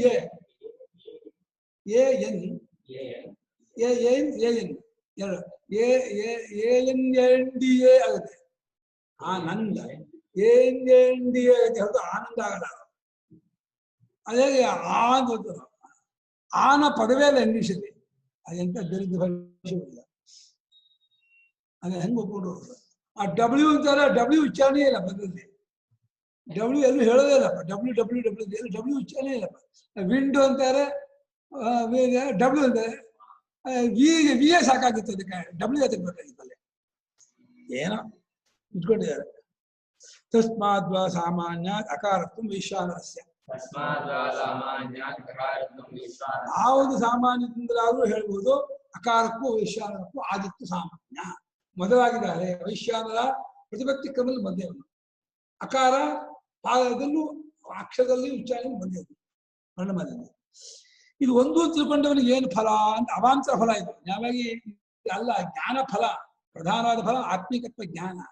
ಒಂದು ತಿಳ್ಕೊಂಡವ್ರು ಏನ್ ಫಲ ಅಂತಂದ್ರೆ ಆಹಾ ಆಪ್ನೋತಿ ಹವೈ ಸರ್ವಾನ್ ಕಾಮಾನ್ ಆದಿ ಪ್ರಥಮಶ್ಚ ಭವತಿ ಮಹತಾಂ ಏವಂ ವೇದ ಯಥೋಕ್ತಂ ಏಕತ್ವಂ ವೇದ ಇತ್ಯರ್ಥಃ. ಆಪ್ನೋತಿ ಹವೈ ಸರ್ವಾನ್, ಅವನು ಎಲ್ಲಾ ಕಾಮಗಳನ್ನು ಪಡ್ಕೊಳ್ತಾನೆ. ನೋಡಿ, ಪರಮಾತ್ಮನು ಎಲ್ಲವನ್ನು ಪಡ್ಕೊಂಡಿದ್ದಾನೆ. ಆ ಪರಮಾತ್ಮನ ಗುಣ ಇದು ನೀವು ಭಾವನೆ ಮಾಡಿದ್ರೆ ನಿಮಗೂ ಆಗೋದು ಬಂದ್ಬಿಡುತ್ತೆ. ನಾವು ಏನೇನು ಕಳ್ಕೊಂಡಿದೀವೋ ನಮ್ಮ ಜೀವನದಲ್ಲಿ ಅದೆಲ್ಲ ಪಡ್ಕೊಂಡ್ಬಿಡ್ತೀವಿ, ಅದೆಲ್ಲ ಬಂದ್ಬಿಡುತ್ತೆ. ಮತ್ತೆ ಹೆಚ್ಚಾಗಿ ಬಂದ್ಬಿಡುತ್ತೆ. ಸರ್ವಾನ್ ಕಾಮಾನ್ ಆಪ್ನೋತಿ ಅಂತ ಹೇಳ್ತಾ ಇದೆ ಶ್ರುತಿ. ಎಲ್ಲಾ ಕಾಮಗಳನ್ನು ಬೈಕೊಳ್ತಾನೆ. ಅಷ್ಟೇ, ಎಲ್ಲರಿಗೂ ಪ್ರಥಮನಾಗ್ತಾನೆ, ಮೊದಲಿಗನಾಗ್ತಾನೆ, ಶ್ರೇಷ್ಠರಾಗ್ತಾನೆ, ಶ್ರೇಷ್ಠರಾಗ್ತಾನೆ, ಪ್ರಧಾನ ಆಗ್ತಾನೆ, ಸಮಾಜಕ್ಕೆ ಲೀಡರ್ ಆಗ್ತಾನೆ. ಮಹತಾಂ, ದೊಡ್ಡವರಿಗೂ ದೊಡ್ಡವನಾಗ್ತಾನೆ. ಮಹತಾಂ ಪ್ರಥಮ, ವಿದ್ವತ್ ಸಭೆಯಲ್ಲೂ ದೊಡ್ಡವನಾಗ್ತಾನೆ. ಮಹತಾಮಿ ಮಹದ್ಭವತಿ ಅಂತ ಇದೆ.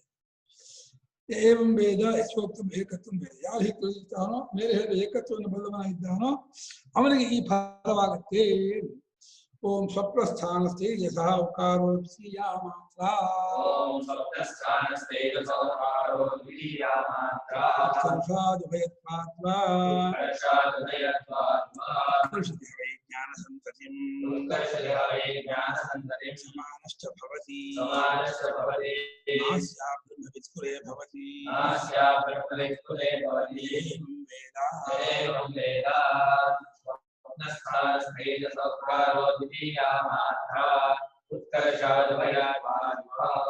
उत्कर्षति हवै ज्ञानसन्ततिं समानश्च भवति नास्या ब्रह्मवित्कुले भवति.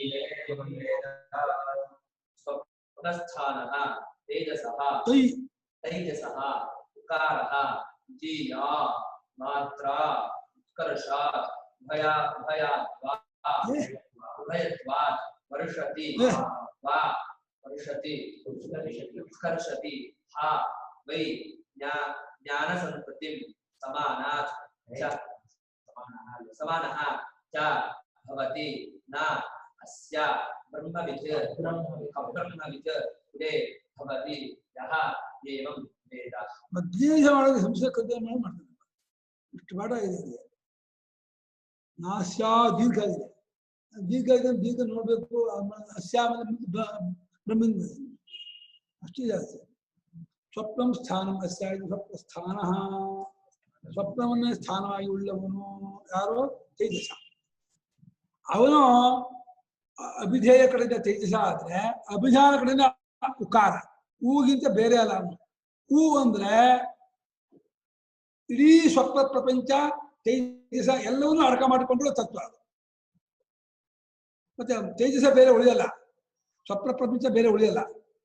ತೇಜಸ ಅಂದ್ರೆ ಹೇಗೆ ಇಡೀ ಸ್ವಪ್ನ ಪ್ರಪಂಚ ವ್ಯಾಪಿಸ್ಕೊಂಡವನು, ಸ್ವಪ್ರಪಂಚ ಅಭಿಮಾನಿ ದೇವತೆ ಅಂತನೋ, ಅಭಿಧಾನ ಕಡೆಯಿಂದ ಹೂ ಓಂಕಾರ ಎರಡನೇ ಮಾತ್ರೆಯಾದ ಹೂವೇ ಹಿರಣ್ಯಗರ್ಭ, ಸ್ವಪ್ನ ಪ್ರಪಂಚ, ತೈಜಸ. ಅದು ದ್ವಿತೀಯ ಮಾತ್ರ, ಓಂಕಾರದ ಎರಡನೇ ಮಾತ್ರ. ಅದು ಉತ್ಕರ್ಷನ ಎಳ್ಕೊಂಡಿದೆ. ಹೇಗೆ ಕನಸು ಅನ್ನೋದು ಎಚ್ಚರದಿಂದ ಎಕ್ಸ್ಟ್ರಾಕ್ಟ್ ಆಗಿದೆಯೋ ಎಳ್ಕೊಂಡಿದೆಯೋ ಹಾಗೆ ಆ ಅಂದ್ರೆ ಹೂ ಅಂತ ಹೇಳ್ಕೊಂಡಿದೆ. ಆ ಅಂದ್ರೆ ತಟ್ಟು ಬಿಟ್ರೆ ಆ ಅಂದ್ರೆ ಪೂರ್ತಿ ಬಿಡೋದು. ಹೂ ಅಂತ ತಟ್ಟು ಬಿಟ್ರೆ ಹೂ ಆಗುತ್ತೆ. ಅಕಾರ ಚಚ್ಚಿ ಬಿಟ್ರೆ ಅದು ಹೂ ಆಗತ್ತೆ. ಎಚ್ಚರವನ್ನು ಚಚ್ಚಿ ಒಳಗೆ ಫ್ಲಾಪಿ ಮಾಡ್ಕೊಂಡ್ರೆ ಅದು ಸ್ವಪ್ನ ಆಗುತ್ತೆ. ಆಮೇಲೆ ಎಳ್ಕೊಂಡು ಉತ್ಕರ್ಷ ಉಭಯತ್ವ. ಉಭಯತ್ವ ಅಂದ್ರೆ ಸ್ವಪ್ನ ಹೇಗೆ ಜಾಗೃತಿಗೂ ಸುಷುಪ್ತಿಗೂ ಮಧ್ಯವೋ ಅಥವಾ ತೈಜಸ ಪ್ರಾಜ್ಞನಿಗೂ ವಿಷ್ಣುನಿಗೂ ಮಧ್ಯವೋ, ಹೂ ಅನ್ನೋದು ಅಕಾರಕ್ಕೂ ಮಕಾರಕ್ಕೂ ಮಧ್ಯ. ಉಭಯತ್ವ.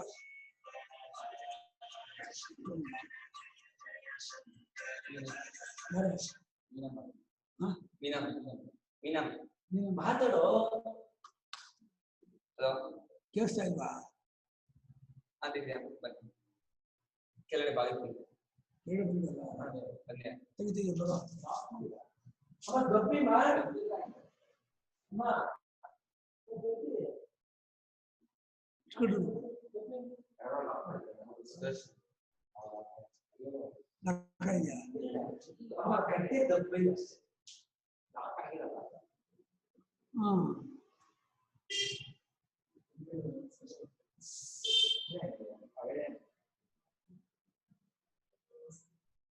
ಅಲ್ಲ ಇದು ಬಂದಿದ್ದು ಸಡನ್ ಇದಾಗ್ಬಿಟ್ರು ಅಲ್ಲವಂದ್ರ.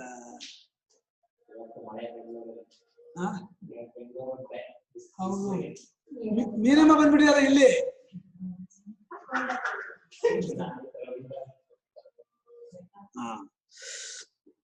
ಹಾ ಉತ್ಕರ್ಷಾತ್ ಉಭಯತ್ವಾತ್ವ. ಉತ್ಕರ್ಷಾತ್ ಅಂದ್ರೆ ಕರುಷತಿ, ಮೇಲೆ ಗೆತ್ಕೊಂಡಿರೋದು ಅಂತ. ಸ್ವಪ್ನ ಅನ್ನೋದು ಎಚ್ಚರದಿಂದ ಗೆತ್ಕೊಂಡಂಗಿದೆ. ಹಾಗೆ ಹೂ ಅನ್ನೋದು ಅಕಾರದಿಂದ ಗೆಚ್ಕೊಂಡಿದೆ. ಹೇಗೆ ಸ್ವಪ್ನ ಅದು ಜಾಗೃತಿಗೂ ಸುಷುಪ್ತಿಗೂ ಮಧ್ಯ ಇದೆ, ಅಥವಾ ವೈಶ್ವಾನರಿಗೂ ಪ್ರಾಜ್ಞನಿಗೂ ಮಧ್ಯ ಇದೆ. ಹೂ ಅನ್ನೋದು ಅಕಾರಕ್ಕೂ ಮಕಾರಕ್ಕೂ ಮಧ್ಯ ಇದೆ. ಹೀಗೆ ಮಧ್ಯಸ್ಥವಾಗಿರೋದು ಉತ್ಕೃಷ್ಟವಾಗಿರೋದು ಅನ್ನೋದು ಹೋಲಿಕೆ ಇದೆ. ಯಾವುದಕ್ಕೆ? ತೇಜಸ್ಸಿನಿಗೂ ಉಕಾರ. ಉತ್ಕರ್ಷ ಉಭಯತ್ವ. ಇದನ್ನು ಯಾರು ಉಪಾಸನೆ ಮಾಡ್ತಾನೋ, ಈ ಉಕಾರಕ್ಕೂ ತೇಜಸ್ಸಕ್ಕೂ ಏಕತ್ವವಿದೆ, ಉಭಯತ್ವವಿದೆ.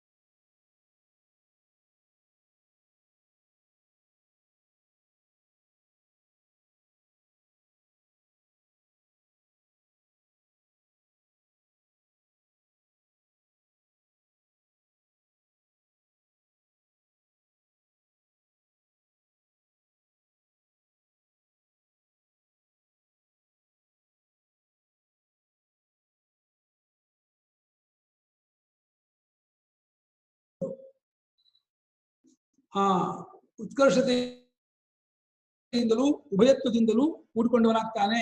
ಅಷ್ಟೇ ಅಲ್ಲ, ಈ ತೇಜಸೋಪಾಸಕನಿಗೆ ಅಥವಾ ತೇಜಸ್ಸಕ್ಕೂ ಉಕಾರಕ್ಕೂ ಏಕತ್ವವನ್ನು ಕಂಡುಕೊಂಡು ಉಪಾಸನೆ ಮಾಡುವ ಉಪಾಸಕನಿಗೆ ಅವರ ವಂಶದಲ್ಲಿ ಅಬ್ರಹ್ಮವಿದು ನಭವತಿ ಅಂತ ಇದೆ.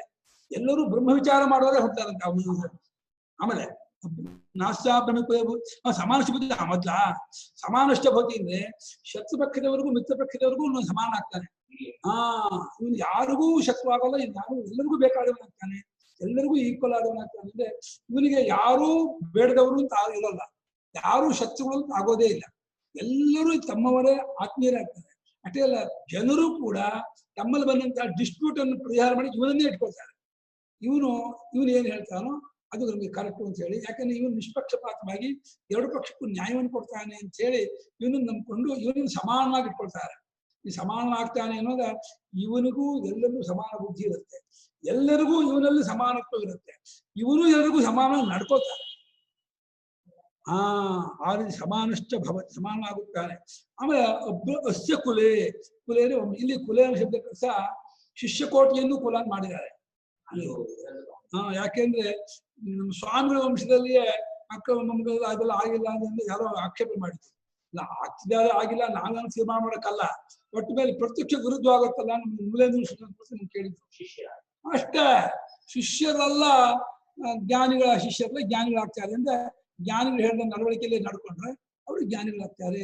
ಅವರು ಅದನ್ನು ಪಡ್ಕೊಳ್ತಾರೆ ಅನ್ನೋದ್ರಿಂದ ಇದು ಕುಲ ಶಬ್ದಕ್ಕೆ ಅವನ ಜೊತೆಯಲ್ಲಿರುವವರು ಅವರ ಶಿಷ್ಯರು ಅವರ ಅನುಸರರು ಅಂತ ತಿಳ್ಕೊಬೇಕು.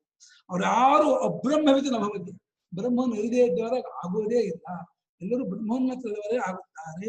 ಏವಂ ವೇದ, ಯಾರು ಹೇಗೆ ತಿಳಿತಾನೋ ಅವರಿಗೆ ಈ ಫಲ ಅಂತ.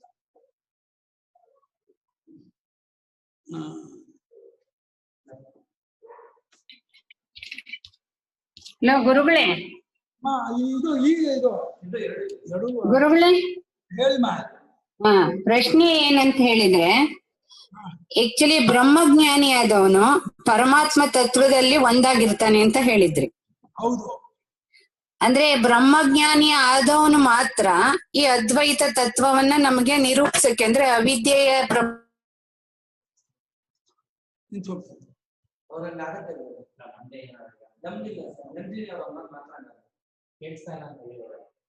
ಕೇಳಿಸ್ತಾ ಇಲ್ಲ, ಎಲ್ಲೋದು ಕಾಣ್ತಾನಿಲ್ಲ.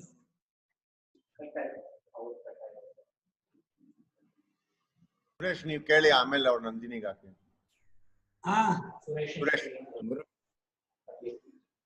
ಯಾರು ಕೇಳ್ಬೇಕು? ಸುರೇಶ. ಅದೇ ಇವಾಗ ಓಂಕಾರದ ವಿಚಾರ ಬರ್ತಾ ಇತ್ತಲ್ಲ, ಅದ್ರ ಬಗ್ಗೆ ಒಂದ್ ಪ್ರಶ್ನೆ ಇತ್ತು ಗುರು. ಕೇಳಿ. ಅದ್ರ ಬಗ್ಗೆ ಒಂದ್ ಆಶ್ರಮ ಧರ್ಮಕ್ಕೂ ಓಂಕಾರಕ್ಕೂ ಏನ್ ಸಂಬಂಧ ಹೇಳ್ಬೇಕು?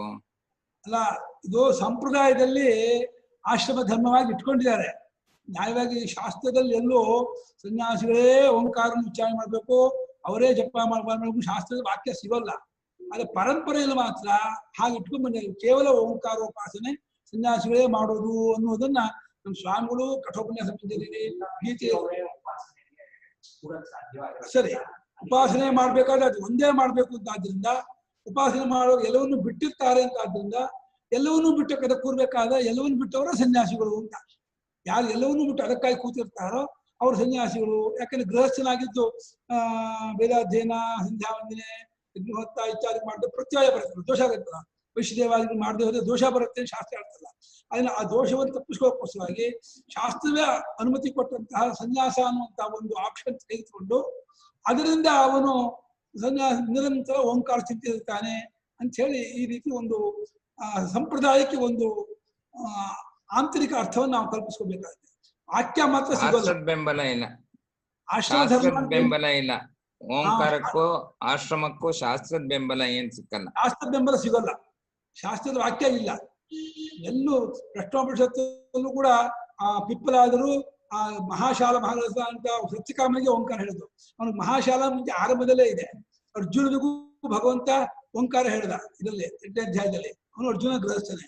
ಆಮೇಲೆ ನಚಿಕೇತನಿಗೆ ಯಮ ಹೇಳ್ದ, ಅವನು ಬ್ರಹ್ಮಚಾರಿ. ಹಾಗೆ ಇದರಲ್ಲೂ ಕೂಡ ಉಪನಿಷತ್ತಿನಲ್ಲಿ ಎಲ್ಲೂ ಸನ್ಯಾಸಿಗಳ ವಿಚಾರವೇ ಬರೋದಿಲ್ಲ ಹೇಳಿದ್ದಾರೆ. ನೇರವಾದ ಸನ್ಯಾಸಿಗಳ ವಿಚಾರ ಅಂತ ಉಪನಿಷತ್ತಿನಲ್ಲಿ ಅವರು ಉಪದೇಶ ಮಾಡುವವರಾಗ್ಲಿ ಉಪದೇಶ ಕೇಳುವವರಾಗ್ಲಿ ಸನ್ಯಾಸಿಗಳ ಪರಾಮರ್ಶೆ ಇದಲ್ಲ. ಭಾಷ್ಯಕಾರರು ಭಾಷ್ಯದಲ್ಲಿ ಎಲ್ಲಾ ಕಡೆಯಲ್ಲೂ ಸನ್ಯಾಸಿಗಳ ಮುಖ್ಯಾಧಿಕಾರಿಗಳು ತಗೊಂಡಿದ್ದಾರೆ. ಅದರ ಪ್ರಕಾರ ಸನ್ಯಾಸ ಅಂದ್ರೆ ಮಾನಸಿಕ ಸನ್ಯಾಸವನ್ನೇ ತಗೋಬೇಕು ನಾವು. ಇದಾದ್ರೆ ಅದು ಬಹಳ ಸೀಮಿತವಾದ ಇದಾಗ್ಬಿಡುತ್ತೆ. ಸನ್ಯಾಸಿಗಳು ಅಂತ ಅಂದ್ಬಿಟ್ಟು ತುಂಬಾ ಸಂಕೀರ್ಣ ಕ್ಷೇತ್ರ ಆಗುತ್ತೆ. ಇದಕ್ಕಾಗಿ ಫುಲ್ ಡಿವೋಟ್ ಆಗಿರೋರೆಲ್ಲ ಸನ್ಯಾಸಿಗಳು, ಆತ್ಮವಿಚಾರಕ್ಕಾಗಿ ಚಿಂತನೆಗಾಗಿ ಅದನ್ನು ಸನ್ಯಾಸಿ ಮಾಡ್ಬೋದು. ಗುರುಗಳೇ ಕೆಲವ್ರು ಏನಾಗತ್ತೆ, ಗಾಯತ್ರಿ ಜಪ ಬಿಟ್ಬಿಟ್ಟಿರ್ತಾರೆ. ಅವರು ನಾವು ಓಂಕಾರ ಮಾಡ್ತಾ ಇದೀವಿ, ನಾವು ಅದಕ್ಕೆ ಹಿಂಗ್ ಹೇಳ್ಬೋದು, ನಮಗೆ ಅದಕ್ಕೆ ಫಲ ಆಗತ್ತೆ ಅಂತ ಹೇಳ್ತಿದ್ದೆ, ವಾಕ್ಯ ಇಲ್ಲಪ್ಪ. ಲೋಕದಲ್ಲಿ ಪ್ರಸಿದ್ಧವಾಗಿ ಅಂತವ್ರಿಗೆ ಏನ್ ಹೇಳ್ಬೇಕು? ಶಾಸ್ತ್ರದಲ್ಲಿ ಅಂದ್ರೆ ನಾವ್ ನೋಡ್ತೀವಲ್ಲ, ಅದ್ರಲ್ಲಿ ಗಾಯತ್ರಿನ ಓಂಕಾರದಲ್ಲಿ ಅಡಗಿಸ್ತಾರೆ. ಹೌದು. ಕೆಲವರು ಗಾಯತ್ರಿನೇ ಮಾಡಲ್ಲ, ನಾನು ಇವಾಗ ಓಡಾಡ್ತಾ ಓಂಕಾರ ಮಾಡ್ತೀನಿ ಅಂತಾರೆ. ಅದಕ್ಕೆ ಅಂದ್ರೆ ಶಾಸ್ತ್ರವಾಕ್ಯ ಇಲ್ಲ ಅವ್ರು ಮಾಡೋದಕ್ಕೆ. ಅವರು ಆ ರೀತಿ ಅವರ ಕಲ್ಪನೆಯ ಹೊರತು ನೀನು ಶಾಸ್ತ್ರದಲ್ಲಿ ನೀನು ಯಾವ ಆಶ್ರಮ ಅನ್ನೋದು ಮೆನ್ಷನ್ ಮಾಡ್ಲೇಬೇಕು. ಆಶ್ರಮವನ್ನು ವರ್ಣವನ್ನು ಮೆನ್ಷನ್ ಮಾಡಿದ್ರೆ ಶಾಸ್ತ್ರ ಕರ್ಮ ಹೇಳೋದೇ ಇಲ್ಲ. ಬರೀ ಕೇವಲ ಕರ್ಮ ಶಾಸ್ತ್ರ ಉಪಾಸನೆ ಹೇಳಿಲ್ಲ, ಯಾರಿಗೆ ಅಂತ ಇಟ್ಕೊಂಡೇ ಹೇಳತ್ತೆ. ಹಾಗಾಗಿ ನೀನು ಗೃಹಸ್ಥನಾಗಿದ್ದುಕೊಂಡು ಗಾಯತ್ರಿಪ ಮಾಡಲ್ಲ, ಸಂಧ್ಯಾವಂದನೆ ಮಾಡಲ್ಲ, ಓಂಕಾರ ಮಾಡ್ತೀನಿ ಅಂತಂದ್ರೆ ಶಾಸ್ತ್ರ ರೀತಿಯಿಂದ ಫಲ ಆಗತ್ತೆ ಅಂತ ಹೇಳಕ್ಕಾಗಲ್ಲ. ನನಗಾಗತ್ತೆ, ನನ್ಗೆ ನಂಬಿಕೆ ಶ್ರದ್ಧೆ ಇದೆಯಿಂದ ನೀನು ಮಾಡ್ಕೊ, ನಾನು ಅದನ್ನ ಹೇಳಕ್ಕಾಗಲ್ಲ. ಶಾಸ್ತ್ರೀಯ ರೀತಿಯ ನಿಮ್ಗೆ ಅದೃಷ್ಟ ಫಲ ಉಂಟು ನನ್ನನ್ನು ಕೇಳಿದ್ರೆ ನನಗೆ ಹೇಳಕ್ ವಾಕ್ಯ ಇಲ್ಲ. ಅವ್ರ ವೈಯಕ್ತಿಕ ಅಷ್ಟೇ. ಅನಧಿಕಾರಿಗಳು ಹೇಳ್ತಾರೆ, ಅಧಿಕಾರಿಗಳು ಅಲ್ಲದೆ ಇದ್ದವರೆಲ್ಲ ಹೇಳ್ತಾರೆ, ಯಾಕೆ ಹೇಳ್ಬಾರ್ದು ಅಂತ ಕೇಳ್ತಾರೆ. ಆರ್ಗ್ಯುಮೆಂಟ್ಗೆ ಉತ್ತರ ಇಲ್ಲ. ಹೇಳಕ್ ವಾಕ್ಯ ಇವಾಗ ಪುಣ್ಯ ಪಾಪ ಅತೀಂದ್ರಿಯ ವಿಚಾರ, ಅದು ಶಾಸ್ತ್ರದಿಂದ ಗೊತ್ತಾಗತ್ತೆ. ಶಾಸ್ತ್ರದಲ್ಲಿ ಯಾರು ಯಾವುದನ್ನು ಹೇಳಬೇಕು ಅಂತ ಹೇಳಿದ್ಯೋ ಅದು ಅವರಿಗೆ ಫಲಕಾರಿ, ನಾವು ಎಂಬುದೇ ಹೊರತು ಯಾರಿಗೆ ಅಂತ ಮಾಡದೇ ಇರತಕ್ಕದ್ದನ್ನ ನಾನು ಮಾಡ್ತೀನಿ ಅಂದ್ಬಿಟ್ರೆ ಅವಾಗ ಆ ಆಶ್ರಮ ಧರ್ಮವನ್ನು ಲೋಪ ಮಾಡಿದ್ರೆ ದೋಷ ಬರುತ್ತಲ್ಲ. ಗೃಹಸ್ಥನಾಗಿದ್ದು ನಾನು ಸಂಧ್ಯಾ ವಂದನೆ ಬಿಟ್ಟು ವಿರಾಜನ ಬಿಟ್ಟು ಓಂಕಾರ ಮಾಡ್ತೀನಿ ಅಂತಂದ್ರೆ ನಾವು ಶಾಸ್ತ್ರೀಯ ಫಲ ಆಗತ್ತೆ ಅಂತ ಹೇಳಕ್ ಆಗಲ್ಲ. ಬೇಕಾದ್ರೆ ಅದನ್ನೇ ಮಾಡ್ತೀನಿ ಸರ್ವದಾ ಅಂತ ಹಿಂಗೆ ಆ ನಿಷ್ಠೆ ಇದ್ರೆ ಅದಕ್ಕೆ ಶಾಸ್ತ್ರವೇ ಅನುಮತಿ ಕೊಟ್ಟಿದೆಯಲ್ಲ, ಸನ್ಯಾಸವನ್ನ ತಗೊಂಡು ಮಾಡು. ಈಗ ಸರ್ವದಾ ಮಾಡೋಕ್ಕೆ ಆಗೋದಾದ್ಮೇಲೆ ಸನ್ಯಾಸ ಮಾಡೋಕೆ ಏನ್ ಕಷ್ಟ? ಗುರುಗಳೇ ನಮಸ್ಕಾರ. ಹೇಳಿ. ಗುರುಗಳೇ, ಈಗ ಇದು ದೇಹೇಂದ್ರಿಯ ಮನಸ್ಸು ಬುದ್ಧಿದಿಂದ ಅತೀತನಾಗಿ ಬ್ರಹ್ಮಜ್ಞಾನಿಯಾಗಿ ತುರಿಯನಲ್ಲಿ ಲೀನ ಆಗಿರ್ಬೇಕಾದ್ರೆ, ಅಂದ್ರೆ ಅವನು ಅದು ಪರಮಾತ್ಮ ಸ್ವರೂಪದ ಅನುಭವ ಪಡ್ಕೊಂಡ್ಮೇಲೆ ತಾನೇ ನಮ್ಗೆ ಪರಮಾತ್ಮ ಸ್ವರೂಪದ ತತ್ವೋಪದೇಶ ನಮಗ್ ಮಾಡಕ್ಕಾಗೋದು ಅಂತ ಒಂದು. ಹಾಗಾಗಿ ಆ ಪರಮಾತ್ಮ ಸ್ವರೂಪವನ್ನ ತಿಳ್ಕೊಂಡಿರೋಂತ ಬ್ರಹ್ಮಜ್ಞಾನಿ ಈ ದೇಹೇಂದ್ರಿಯಗಳಿಲ್ದೆ ನಮ್ಮಂತ ಅವಿದ್ಯೆಯನ್ನು ಹೊಂದಿರೋಂಥವ್ರಿಗೆ ಪರಮಾತ್ಮ ಸ್ವರೂಪ ಅಂತ ತಿಳಿಸಕ್ಕಾಗತ್ತ ಅಂತ ಇನ್ನೊಂದು. ಆಮೇಲೆ ಅವ್ನು ಇನ್ನೊಂದು ಬ್ರಹ್ಮಜ್ಞಾನಿ ಆದ್ಮೇಲೆ ಅವನಿಗೆ ಯಾವ ದೇಹ ಇಂದ್ರಿಯ ಮನಸ್ಸು ಏನೂ ಇಲ್ಲ, ಅದಕ್ಕಿಂತ ಅತೀತನಾಗಿದ್ದಾನೆ ಅಂದ್ರೆ ಅವನಿಗೆ ಕರ್ಮಶೇಷ, ಅವನ ಕರ್ಮನು ಯಾವ್ದು ಉಳಿಯಲ್ಲ ಅಂತ ಹೇಳಿದ್ರಿ ಇಂದೊಂದ್ಸಲಿ. ಹಾಗೆ ಮೇಲೆ ಅವನ ದೇಹದಲ್ಲಿ ಇರಕ್ ಹೆಂಗ್ ಸಾಧ್ಯ? ಅವ್ನ್ ನಮ್ಗೆ ಹೆಂಗ್ ತತ್ವೋಪದೇಶ ಮಾಡಕ್ ಸಾಧ್ಯ? ಅಲ್ಲಮ್ಮ, ಅವನ ದೇಹದಲ್ಲಿ ಇದ್ದಾನೆ ನಿಂಗೆ ಹೆಂಗ್ ಗೊತ್ತಾಗತ್ತೆ? ಅವನ ಸ್ವರೂಪ ಅವನಿಗೆ ಗೊತ್ತೇ ಹೊರತು ನಿನಗೆ ಗೊತ್ತಿಲ್ಲಪ್ಪ. ಅಲ್ಲ, ನಮಗ್ ಈಗ ಸಪೋಸ್ ನೀವು ತತ್ವಜ್ಞಾನಿಗಳಾಗಿದ್ದೀರ ಅಂದ್ರೆ ಈಗ ನಮಗೆ ಈ ಝೂಮ್ ಇಂದ ತತ್ವಜ್ಞಾನದ ಉಪದೇಶ ಮಾಡ್ತಾ ಇದ್ದೀರಲ್ವಾ, ಅಂದ್ರೆ ನೀವು ನಮಗ್ ಅದ್ ಹೇಗೆ ಅಂತ ಕೇಳ್ತಾ ಇದ್ದೀನಿ. ಅಲ್ಲ, ನಾನ್ ತಗೋಬಹುದು, ನನಗೆ ವ್ಯವಹಾರ ದೃಷ್ಟಿಯಿಂದ ನಾನು ಅನ್ಕೋಬಾರ್ದು. ಇವಾಗ ಮಕ್ಕಳ ಜೊತೆಲಿ ಅಮ್ಮ ಆಟ ಆಡ್ಬಾರ್ದು. ಅಮ್ಮ ಆಟ ಆಡಿದ ಮಾತ್ರಕ್ಕೆ ಸತ್ಯ ಅನ್ಕೋಬೇಕಲ್ಲ. ಚಿಕ್ಕ ಮಗು ಜೊತೆಲಿ ತನ್ನ ದೊಡ್ಡವರು ಆಟ ಆಡ್ತಾರಪ್ಪ. ಮಗು ಅಪ್ಪ ನೀನು ಬಾಪ ಆಟ ಆಡೋಣ ಅಂತ ಅಪ್ಪನ್ನು ಅಮ್ಮನ್ನು ಅಣ್ಣನ್ನು ಕರೆಯುತ್ತೆ. ಪಾಪ ಅದು ಅಮ್ಮ ಆಟ ಆಡಿದ್ರೆ ಒಂದೊಂದು ಅಡಿಗೆ ಮನೆ ಅನ್ನತ್ತೆ, ಒಂದೊಂದು ಪಾತ್ರೆ ಅನ್ನತ್ತೆ, ಒಂದೊಂದು ಡಾಕ್ಟ್ರು ಅನ್ನತ್ತೆ, ಒಂದೊಂದು ಅದೇ ಹೇಳ್ತಾರೆ. ಅದು ಇವ್ರು ಅದೇ ಅಂದ್ಕೊಂಡು ಆಟ ಆಡ್ತಾರೆ. ಅಂದ್ಕೊಂಡು ಆಟ ಆಡಿದ ಮಾತ್ರ ಸತ್ಯತ್ವ ಬುದ್ಧಿ ಇರಲ್ಲಪ್ಪ. ಹಾಗೆ ಉಪದೇಶ ಅವನ ದೃಷ್ಟಿಯಿಂದ ಇರಲ್ಲ. ಆದ್ರೆ ಅವನು ಈ ಶರೀರವನ್ನು ಹೊಂದದೆ ನಮಗ್ ಉಪದೇಶ ಮಾಡಕ್ ಸಾಧ್ಯ ಇಲ್ಲ ಅಲ್ವಾ ಅಂತ ನಾನು ಹೇಳ್ತೀನಿ. ನಿಂಗೆ ಶಬ್ದ ಕೇಳ್ತಾ ಇದೆಯೋ ಇಲ್ವಾ? ಶಬ್ದ ಕೇಳ್ತಾ ಇದ್ಮೇಲೆ ಶರೀರ ಹೇಳ್ತಾ ಇದ್ದ, ನೀನು ಅವ್ರಿಗೆ ಅಭಿಮಾನ ಇದೆಯೋ ಅನ್ನೋ ವಿಚಾರ ಅವ್ನು ಮಾಡ್ಬೇಡ. ನಾನು ಹೇಳ್ತಾ ಇರುವಂತಹ ಉಪದೇಶ ನೀನ್ ಕೇಳ್ತಾ ಇದೆಯೋ ಇಲ್ವೋ? ನಾನು ಶರೀರ ಅಭಿಮಾನ ಪಡ್ಕೊಂಡು ಹೇಳ್ತಾ ಇದ್ದೀನ, ಶರೀರ ನೆಪ ಮಾತ್ರ ಹೇಳ್ತಾ ಇದ್ದೀನ, ನಿನ್ಗೇನ್ ಗೊತ್ತಾಗಲ್ಲ, ಅದು ಗೊತ್ತಾಗ್ಬೇಕಾಗಿಯೂ ಇಲ್ಲ. ನಾನು ಹೇಳೋದಕ್ಕೋಸ್ಕರ ತತ್ಕಾಲದಲ್ಲಿ ಹೇಗೆ ಪೆನ್ ತಗೊಂಡು ಬರೀತೀನೋ, ತತ್ಕಾಲದಲ್ಲಿ ದೇಹೇಂದ್ರಿಯಾದಿಗಳನ್ನ ನಾನು ತಗೋಬಹುದು, ತಗೊಳಕ್ಕೇನು ತೊಂದರೆ ಇಲ್ಲಪ್ಪ. ತಗೊಂಡ್ ಮಾತ್ರಕ್ಕೆ ಅಜ್ಞಾನಿ ಆಗಲ್ಲ. ದೇಹೇಂದ್ರಿಯ ಮನೋಬುದ್ಧಿ ಅವನಿಗೆ ಕರ್ಮನೇ ಉಳಿಯೋದಿಲ್ಲ ಅಂದ್ಮೇಲೆ ದೇಹನೂ ಇರಬಾರ್ದಲ್ವಾ ಅಂತ. ಬ್ರಹ್ಮಜ್ಞಾನಿಗೆ ಯಾವ ಕರ್ಮದ ಫಲ ಈ ಜನ್ಮ ಮರಣ ಎಲ್ಲದು ಅಲ್ಲ, ಉಳಿಬಾರ್ದು. ಅವನ ಕಡೆ ಅವ್ನು ತಗೊಂಡು ಇಲ್ಲ, ಉಳಿದೂ ಇಲ್ಲ. ಅದು ನಿನ್ ಕಡೆಯಿಂದ ತಗೊಂಡಿದ್ದಾನೆ, ಉಳಿದಿದೆ ಅನ್ನೋದು. ಅವನ ಕಡೆನ ಅವ್ನು ತಗೊಂಡೂ ಇಲ್ಲ, ಉಳಿದೂ ಇಲ್ಲ, ಅವ್ನು ಹೇಳ್ತಾನೂ ಇಲ್ಲ. ನಿನ್ ಕಡೆಯಿಂದ ಉಳಿದಿದೆ, ಹೇಳ್ತಾ ಇದ್ದಾನೆ, ಕಾಣ್ತಾ ಇದ್ದಾನೆ. ನಿನ್ ದೃಷ್ಟಿ ಅರ್ಧ, ಅವನ ದೃಷ್ಟಿ ಅರ್ಧ ಕೂರ್ಸ್ಕೊಂಡು ಮಾತಾಡ್ಬೇಡ. ಅಲ್ಲ, ಮಾಡ್ತಾ ಇಲ್ಲ ಅನ್ನೋದು ಅವನ ಜ್ಞಾನ ದೃಷ್ಟಿಯಿಂದ ಅಷ್ಟೇ ಅಲ್ವಾ ಅಂತ. ಅಲ್ಲ, ಅನುಭವ ದೃಷ್ಟಿಯಿಂದ, ಬರೀ ಜ್ಞಾನ ಅಲ್ಲ, ಅನುಭವ ದೃಷ್ಟಿಯಿಂದ ಶರೀರವೂ ಇಲ್ಲ, ಪ್ರಪಂಚವೂ ಇಲ್ಲ, ಉಪದೇಶವೂ ಇಲ್ಲ. ಆದ್ರೆ ವ್ಯವಹಾರ ದೃಷ್ಟಿಯಿಂದ ಅವನು ಮಾಡಬಹುದು ಅಂತ ಹೇಳ್ಬಹುದು, ಏನ್ ತಪ್ಪೇನಿಲ್ಲ. ಜ್ಞಾನಿಗೂ ವ್ಯವಹಾರ ದೃಷ್ಟಿ ಪರಮಾರ್ಥ ದೃಷ್ಟಿ ಇದೆ. ಅದನ್ನೇ ಕೇಳ್ತಾ ಇದ್ದೀನಿ. ವ್ಯವಹಾರ ದೃಷ್ಟಿ ಪ್ರಾರಬ್ಧ ಇದೆ. ವ್ಯವಹಾರ ದೃಷ್ಟಿ ಒಪ್ಕೊಂಡ್ರೆ ಪ್ರಾರಬ್ಧವೂ ಇದೆ, ಇದೂ ಇದೆ. ಪರಮಹಂಸರಿಗೆ ಕ್ಯಾನ್ಸರ್ ಬಂತು, ರಮಣ ಮಹರ್ಷಿ ಕ್ಯಾನ್ಸರ್ ಬಂತು ಅಂದ್ರೆ ಯಾಕೆ? ಪ್ರಾರಬ್ಧ. ಶರೀರಕ್ಕೆ ಅಲ್ಲ, ಬ್ರಹ್ಮಜ್ಞಾನಿಗೆ ಕರ್ಮದ ಯಾವ್ದು ಪರಿಣಾಮ ಆಗಲ್ಲ ಅಂತಾನು ಹಿಂದೆ ಹೇಳಿದ್ರ ಅಂದ್ಮೇಲೆ ಅವನಿಗೆ ದೇಹನೂ ಇರಬಾರ್ದು. ಬ್ರಹ್ಮಜ್ಞಾನಿ ಕ್ಯಾನ್ಸರ್ ಬಂದಿಲ್ಲಮ್ಮ, ಶರೀರ ಬಂದಿರೋದು. ಬ್ರಹ್ಮಜ್ಞಾನಿಗೆ ಬಂದಿದೆ ಕ್ಯಾನ್ಸರ್. ಶರೀರಕ್ಕೆ ಅವನ ಜನ್ಮ ಮರಣಗಳಿಂದ ಮುಕ್ತ ಅಲ್ವಾ ಅವನು? ಮುಕ್ತನ ಯಾಕೆ ಮುಕ್ತನಲ್ಲ? ಮುಕ್ತನೇ ಆಗಿದ್ದಾನೆ. ಅವನಿಗೆ ಶರೀರ ಇಲ್ಲೇ ಇಲ್ಲ. ಅವನ ದೃಷ್ಟಿಲಿ ಶರೀರವೂ ಇಲ್ಲ, ಕ್ಯಾನ್ಸರೂ ಇಲ್ಲ, ಸಂಬಂಧವೂ ಇಲ್ಲ, ಏನೂ ಇಲ್ಲ. ಅವನ ದೃಷ್ಟಿಲಿ, ಅವನ ಅನುಭವ ದೃಷ್ಟಿಯಲ್ಲಿ ನನಗೆ ಶರೀರ ಇದೆ ಅಂತ ಅವನು ಗೊತ್ತಿಲ್ಲ ಅನ್ಸಲ್ಲ. ಅವನು ನಮ್ಮ ಬಸವಲಕ್ಷ್ಮಿ ಅಂತ ಕೇಳಿ ಎಲ್ಲಕ್ಕೂ ಹೇಳ್ತಾರೆ. ಅವ್ನ ನಂಬರ್ ಕೊಡ್ತೀನಿ, ಫೋನ್ ನಂಬರ್. ಬಸವಲಕ್ಷ್ಮಿ ಅಮ್ಮ, ನಿಮ್ ಫೋನ್ ನಂಬರ್ ಕೊಡ್ತೀನಿ, ಅವ್ರದ್ದು ಒಂದು ಅರ್ಧ ಗಂಟೆ ಅವ್ರಿಗೆ ವಿಷಯ ಹೇಳಿಮ್ಮ.